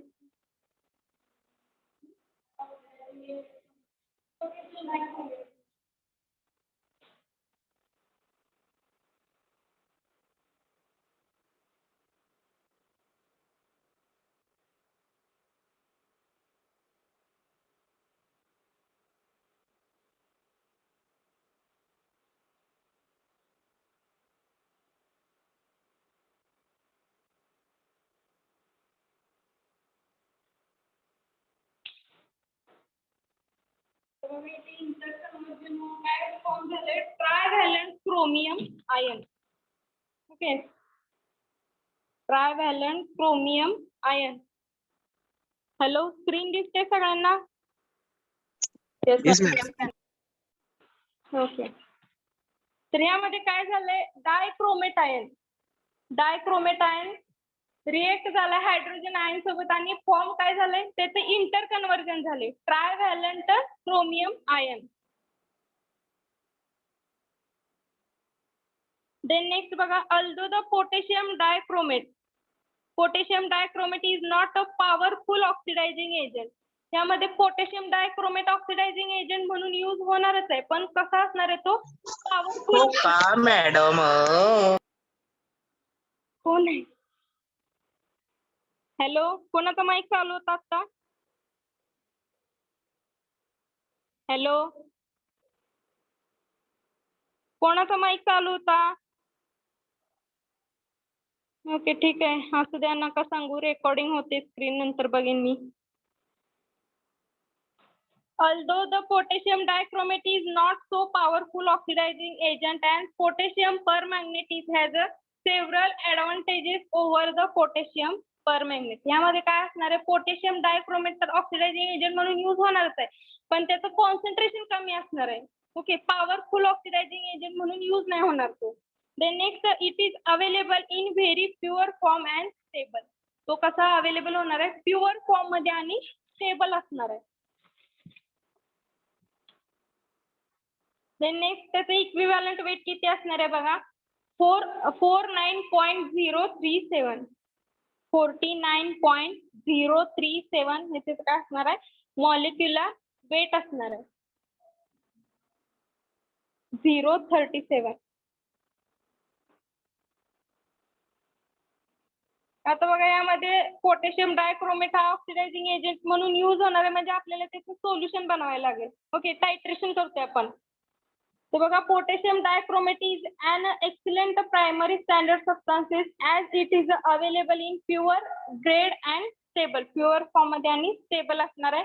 Potassium dichromate, आता बघा त्याचं कॉन्सन्ट्रेशन आपल्याला बनवायचं आहे 0.0167 मोलार. 0.0167 मोलारचं आपल्याला कॉन्सन्ट्रेशन बनवायचं आहे याचं. तर बघा, ते आपण कसं बनवणार आहे, 4.9 ग्रॅम ऑफ पोटॅशियम डायक्रोमेट. आपल्याला किती घ्यायचं आहे, 4.9 ग्रॅम पोटॅशियम डायक्रोमेट घ्यायचं आहे पावडर फॉर्म मधला. ओके, पावडर फॉर्म मधला तर घ्यायचंच आहे, आणि ड्राय घ्यायचंय. ड्राय डेसिकेटर फॉर 4 hours, म्हणजे त्याला ड्राय करायचं. Then next, dissolve in water to produce 1000 ml. 1000 ml water मध्ये तो डिझॉल्व करायचा आहे. किती घ्यायचं आपल्याला, 4.9 ग्रॅम ऑफ पोटॅशियम डायक्रोमेट. तो काय करायचा आपल्याला, 1000 ml वॉटर मध्ये डिझॉल्व करायचं, म्हणजे त्याचं कॉन्सन्ट्रेशन किती होणार, 0.0167 मोलार. आता बघा, हे स्टँडर्डायझेशन करायचं ह्याचं. It can be standardise as a 20 ml of solution add. 20 ml solution घ्यायचं आहे, add 1 gram of potassium iodide. त्यामध्ये काय करायचं आहे, 1 ग्रॅम पोटॅशियम आयोडाइड घ्यायचं आहे, and 7 ml of 2 molar hydrochloric acid. हळू सांगू का, 1 ग्राम काय घ्यायचे ma'am, 1 gram potassium iodide. 20 ml solution घ्यायचं आहे, आता जे आपण बनवलं त्यामध्ये काय करायचं आहे, 1 ग्रॅम पोटॅशियम आयोडाइड ऍड करायचं. देन नेक्स्ट, कोणतं सांगायचं, ओके. तर बघा, पोटॅशियम डायक्रोमेटचं आपल्याला सोल्युशन बनवायचं. कॉन्सन्ट्रेशन किती बनवायचं आपल्याला त्याचं, 0.0167 मोलार. ओके, त्यामध्ये किती घ्यायचं आहे, 4.9 ग्रॅम पोटॅशियम डायक्रोमेट घ्यायचं आहे. घेतलं, ते कसं करायचं आपलं, ड्राय घ्यायचं आपल्याला, ड्राय आणि पावडर फॉर्म मध्ये. ओके, आणि ते कशामध्ये डिझॉल्व करायचं, 1000 ml वॉटर मध्ये, डिस्टिल वॉटर मध्ये आपण ते डिझॉल्व करणार आहे. हे झालं, हे त्याचं कॉन्सन्ट्रेशन झालं पोटॅशियम डायक्रोमेट. लक्षात आलं, 0.0167 मोलार. आणि आता बघा, ते स्टँडर्डायझेशन कशासोबत घ्यायचं आहे, 20 ml सोल्युशन घ्यायचं आपल्याला, हे जे आता बनवलं पोटॅशियम डायक्रोमेटचं. त्यामध्ये काय ऍड करायचं आहे, 1 gram of potassium iodide. 1 gram potassium iodide add करायचं, and 7 ml 2 molar hydrochloric acid. 7 ml 2 molar hydrochloric acid HCl add करायचं. Then next, 250 ml water. 250 ml water add करायचं आहे.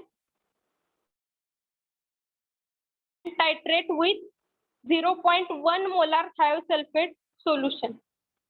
टायट्रेट कशासोबत करायचं आहे, 0.1 मोलार सोडियम करायचंय. आणि इंडिकेटर कोणता यूज करायचा आपल्याला, स्टार्च सोल्युशन आपल्याला यूज करायचं. किती यूज करायचंय, 3 ml. 3 ml starch solution use करायचं. आणि त्याचा कलर बघा कसा फॉर्म होणार आहे, blue to light green. Blue to light green colour end point येणार आहे त्याचा. म्हणजे फायनल कलर कोणता फॉर्म होणार आहे, लाईट ग्रीन. मॅम ती टायट्रेट कशासोबत करायचे, टायट्रेट कशासोबत करायचे, 0.1 मोलार सोडियम थायोसल्फेट सोबत टायट्रेट करायचे सोल्युशन आपल्याला.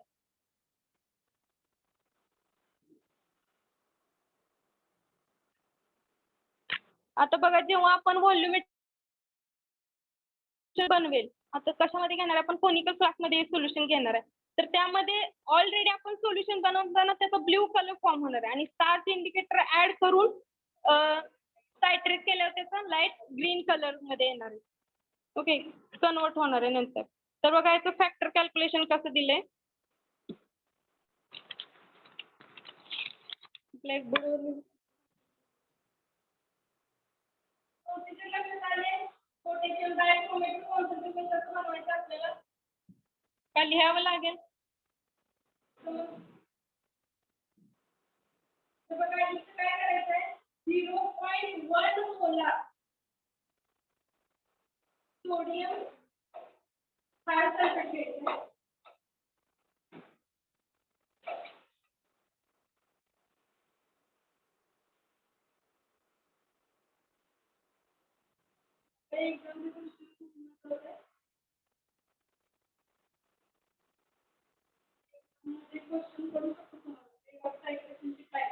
कारण या चॅप्टरमध्ये ते एवढे इम्पॉर्टंट आहे.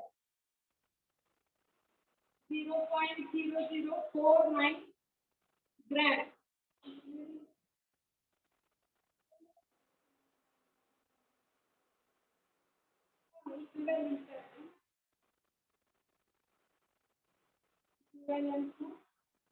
पोटॅशियम डायक्रोमेट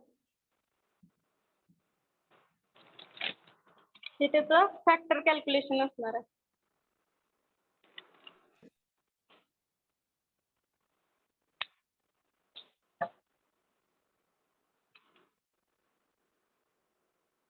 लक्षात आलंय डायक्रोमेट्री. लक्षात आलंय सगळ्यांच्या. तुम्हाला समजलं. Yes ma'am. ओके, इकडे समजलं का सगळ्यांना. हॅलो मॅम, हा बोला. कुठला इंडिकेटर यूज करायचे? स्टार्च सोल्युशन यूज करायचं आपल्याला 3 ml and color changes from blue to light green color.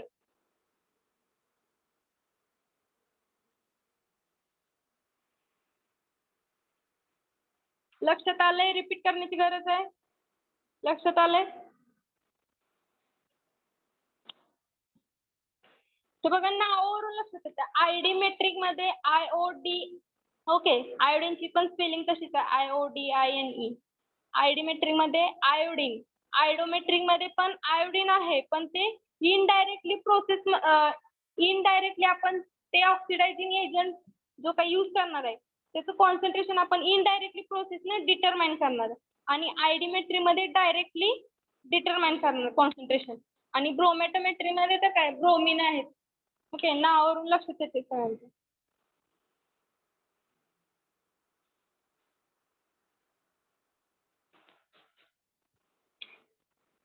Then next titration आहे बघा. Titration with potassium iodate. त्याच्या टाईप मधलं आहे. Titration with potassium iodate.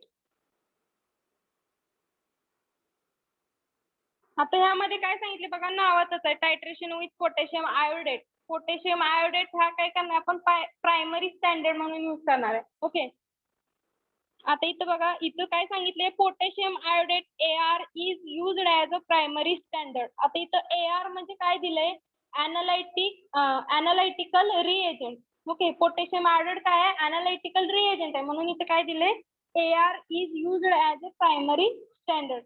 आता बघा दोन टाईप असते त्यामध्ये AR GR ग्रँटेड रिएजंट आणि analytical reagent. Then next titration with the potassium iodate is usually involves the reaction of potassium iodate in acidic solution to liberate the iodine. त्यामध्ये काय होणार आहे आयोडीन लिबरेट होणार आहे. Potassium iodate आणि potassium iodate solution जेव्हा acidic condition मध्ये असेल तेव्हा काय लिबरेट होणार आहे आयोडीन लिबरेट होणार आहे. ओके, रिएक्शन दिले बघा. रिएक्शन लिहून घ्या.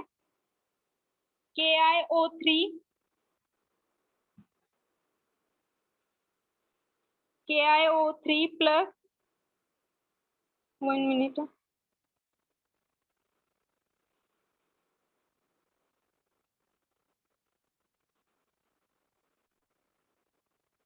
KiO3 plus 5 Ki potassium iodide. KiO3 च्या खाली नाव लिहिले तुम्ही potassium iodate. Potassium iodate and plus 5 Ki potassium iodide plus 6 HCl plus 6 HCl. Arrow करा. 6 KCl 6 KCl potassium chloride plus 3I2 plus 3I2 plus 3 moles of water 3H2O. 3H2O. Okay, reaction लिहिली सरांनी. KiO3 plus 5 Ki plus 6 HCl it gives 6 KCl plus 3I2 plus 3H2O. आता यामध्ये बघा ह्याचं टायट्रेशन कसं करणार आहे आपण. प्युअर ड्राय फॉर्म मध्ये घेणार आहे आपण potassium iodate. Okay, pure dry form मध्ये पोटॅशियम आयोडेट कशामध्ये घेणार आहे आपण, हे कशात घ्यायचं आहे, कोनिकल फ्लास्क मध्ये. कोनिकल फ्लास्क मध्ये घ्यायचंय. And to dissolve to this cold distil water is added and dissolve potassium iodate. आता तुम्ही कोनिकल फ्लास्क मध्ये पोटॅशियम आयोडेट घेतलं, त्यामध्ये काय करायचं आपल्याला, कोल्ड डिस्टिल वॉटर ऍड करायचं. Okay, cold distil water add करायचंय. Then next potassium iodide and sulphuric acid are and mix well. Potassium iodide आपल्याला त्यामध्ये टाकायचे, पोटॅशियम आयोडाइड. आता आपण काय केलं, पोटॅशियम आयोडेट घेतलं कोनिकल फ्लास्क मध्ये, डिस्टिल वॉटर ऍड केलं. ओके, देन नेक्स्ट काय करायचं आपल्याला, सल्फ्युरिक ऍसिड आणि पोटॅशियम आयोडाइड ऍड करायचं. सल्फ्युरिक ऍसिड आणि पोटॅशियम आयोडाइड आणि ते सोल्युशन काय करायचं आहे, मिक्स करून घ्यायचंय. तर बघा ते आपण हे सोल्युशन बनवलं, त्यामध्ये काय होणार आहे, रिएक्शन होणार आहे. Iodine is liberated. Iodine is liberated म्हणजे I2 काय होणार आहे, आयन लिबरेट होणार आहे. The liberated iodine is titrated with the sodium thiosulphate. आता ह्या रिएक्शन, हे जे सोल्युशन आपण बनवलं त्यामधून I2 आयोडीन मॉलिक्यूल लिबरेट झाला, तो कशासोबत टायट्रेट करायचा आपल्याला, सोडियम थायोसल्फेट सोबत. ओके, सोडियम थायोसल्फेट सोबत टायट्रेट करायचा आहे. And with constant stirring, constant stir करायचं आहे. Then get to pale yellow colour. त्यामध्ये काय होणार आहे, पेल येलो कलर फॉर्म होणार आहे. म्हणजे कंटिन्युअस स्टरिंग करायचं आपल्याला. Then next few ml of starch solution is added in titration. Continue to get colorless solution at the end point. आता बघा हे सोल्युशन आपल्याला, आपण फर्स्ट काय ऍड केले, पोटॅशियम आयोडेट कोनिकल फ्लास्क मध्ये घेतले. Then next cold distil water add केले. नंतर त्यामध्ये काय ऍड केले, पोटॅशियम आयोडाइड आणि सल्फ्युरिक ऍसिड ऍड करून मिक्स वेल मिक्स करून घेतले. देन नेक्स्ट काय केले आपण, आयोडीन लिबरेट झालंय. ओके, त्या रिएक्शन मधून आयोडीन लिबरेट झाला आणि त्याचं टायट्रेशन कशासोबत केले, सोडियम थायोसल्फेट सोबत. ओके, सोडियम थायोसल्फेट सोबत त्याचं टायट्रेशन केल्यावर त्यामध्ये पेल येलो कलर फॉर्म झाला. Okay, pale yellow colour form झाला. आणि देन नेक्स्ट आपण काय केलंय, स्टार्च इंडिकेटर ऍड केलंय, starch solution as a indicator म्हणून आपण ऍड केलंय. आणि तो म्हणजे जेव्हा टायट्रेशन करू तेव्हा कसला कलर येणार आहे, कलरलेस होणार आहे सोल्युशन. एंड पॉइंटला सोल्युशन काय होणार आहे, कलरलेस. म्हणजे आपण पेल येलो कलरचं टायट्रेशन करतोय ह्याच्यासोबत स्टार्च सोल्युशन ऍड करू, तर नंतर कलरलेस सोल्युशन फॉर्म होणार आहे. म्हणजे तुमचा एंड पॉइंट डिटेक्ट झाला तिथं. Then next oxidation reduction titration used for the assay of various drug as per the pharmacopoeia of India. आता बघा ऑक्सिडेशन रिडक्शन जे काय टायट्रेशन आहे, आता आपण रेडॉक्स टायट्रेशन मध्ये टाइप बघितले. ओके, हा लास्टचा टाइप होता टायट्रेशन विथ पोटॅशियम आयोडेट. ते काय व्हेरियस ड्रग्सचा असे कसा करायचा यामध्ये त्यांनी सांगितलेलं आयडीमेट्रिक टाईप्सनं आयडोमेट्री ब्रोमॅटोमेट्री. ओके, तर बघा ह्या ज्या टाईप्स मध्ये जे काय असे दिलेत कशा कशाचे असे दिलेत कन्फ्यूज व्हायचं नाहीये त्यामध्ये एक्झाम्पल मध्ये ते असे लिहायचे आपल्याला कारण त्याच्यासोबत स्टँडर्डायझेशन केलेलं असते आपण. कॉमन इंडिकेटर यूज केलाय आपण स्टार्च सोल्युशन आपण यूज केले. तर बघा आपले इथे टाईप संपलेले आहेत.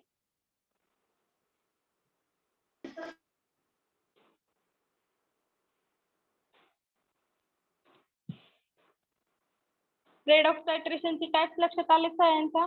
सिरिमेट्री, आयडोमेट्री, आयडीमेट्री.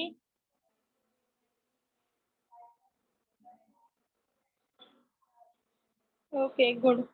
मला वाटतं आजचं जे काय शिकवलं पाठ झालं असेल तुमचं ना. पाठ झालं का? ओके, म्हणजे नंतर घरी जाऊन रीड करायची गरज नाही तुम्हाला. ॲरो वाईज लिहून घेत जावं म्हणजे पटकन लक्षात येतं. एक्झाम मध्ये तसं लिहायचं नाही ॲरो वाईज. ओके, एवढं शॉर्ट लिहायचं नाही. लक्षात यावं यासाठी तुम्ही ॲरो मध्ये लिहून घेताय. एक्झाम मध्ये असं नाही लिहायचं.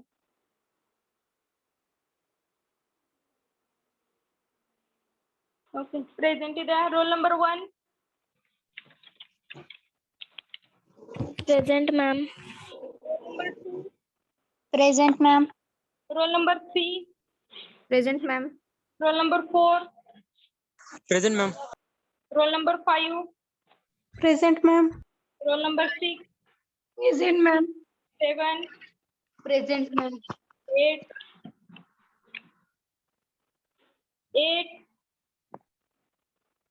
9. Present ma'am. 10. Present teacher. 11. Present ma'am. 12. Present, ma'am. 13. Present, ma'am. 14. Present, ma'am. 15. Present ma'am. 16. Present ma'am. 17. Present, ma'am. 18. Present, ma'am. 19. Present ma'am. 20. Present, ma'am. 21. Present. 22. Present ma'am. 23. Present ma'am. 24. Present, ma'am. 25. 26. Present, ma'am. 27. Present, ma'am. 28. Present ma'am. 29. 29. 30. Present, ma'am. 31. Present. 31.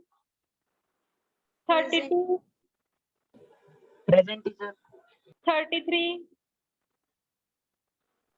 33. 34. Present, ma'am. 35. Present, ma'am. 36. Present, ma'am. 37. Present, ma'am. 38. Present. 39. Present ma'am. 40. Present ma'am. 41. Present ma'am. 42. Sorry, 41. Present, ma'am. 41 present आहेत का? Present ma'am. 42. Present, ma'am. 43. Present, ma'am. 44. Present ma'am. 45. Present, ma'am. 46. Present ma'am. 47. Present ma'am. 48. 48. 50. Present, ma'am. 49. Present ma'am. 50. Present, ma'am. 51. Present, ma'am. 52. 53. Present, ma'am. 54. 55. 55. 56. 57. Present ma'am. 58. 59. Present, ma'am. 60, Present, ma'am. 61, Present, ma'am. 62, 63, Present, ma'am. 64, Present, ma'am. 64, Present, ma'am. 65, Present, ma'am. 66, Present, ma'am. 67, Present, ma'am. 68, Present. 69. Present.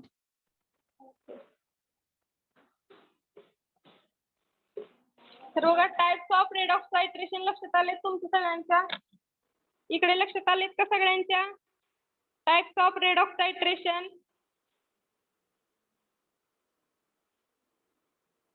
Hello. Yes, ma'am. Okay, सगळ्यांच्या लक्षात आले? Rise hand करा कोणाच्या लक्षात आले?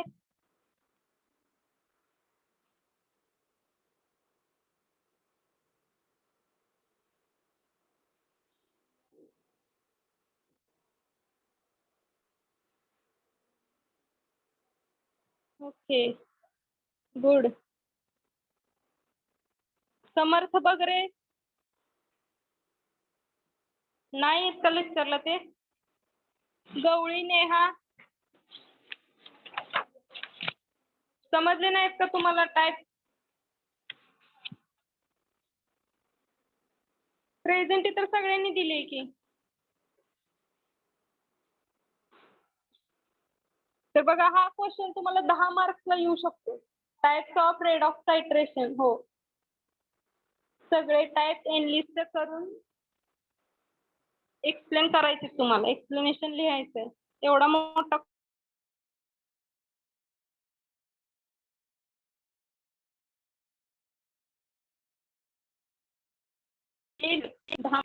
कारण redox टायट्रेशन हेच important आहे एवढं टाइप्स. नेक्स्ट लेक्चरला आपण एंड पॉइंट डिटेक्शन बघूया. त्यामध्ये 3 टाइप आहेत,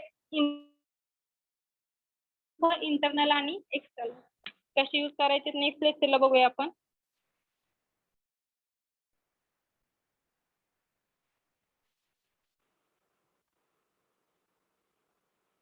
स्टॉप करूया इथं. मॅम नेक्स्ट लेक्चर कुठलं आहे? हा, PIC चं होईल तुमचं नेक्स्ट लेक्चर.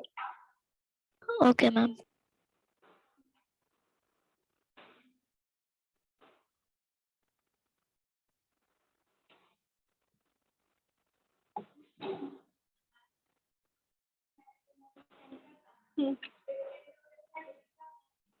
प्रिंट नाही.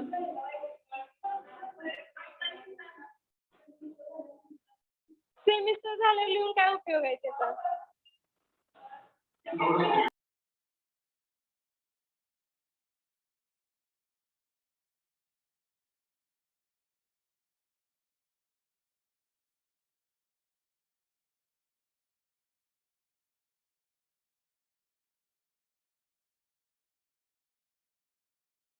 सगळ्यांना टाइम टेबल भेटले का सेमिस्टरचं? मार्चच्या फर्स्ट वीक मध्ये एक्झाम असणार आहे तुमची. मॅम ऑनलाईन आहे का ऑफलाईन? ऑफलाईन. मॅम आम्हाला टाइम टेबल शेअर करा ना. ओके, आता फक्त ड्राफ्ट टाइम टेबल आले. अजून काही डेट फिक्स नाही. डेट फिक्स झाले होईल. तरी पण अभ्यास करा सगळेजण. मॅम डायरेक्ट सेमिस्टर सेशनल नाही होणार? सेक्शनल होईल की तुमची. कधी होईल बघू, टाइम टेबल सांगतो तुम्हाला.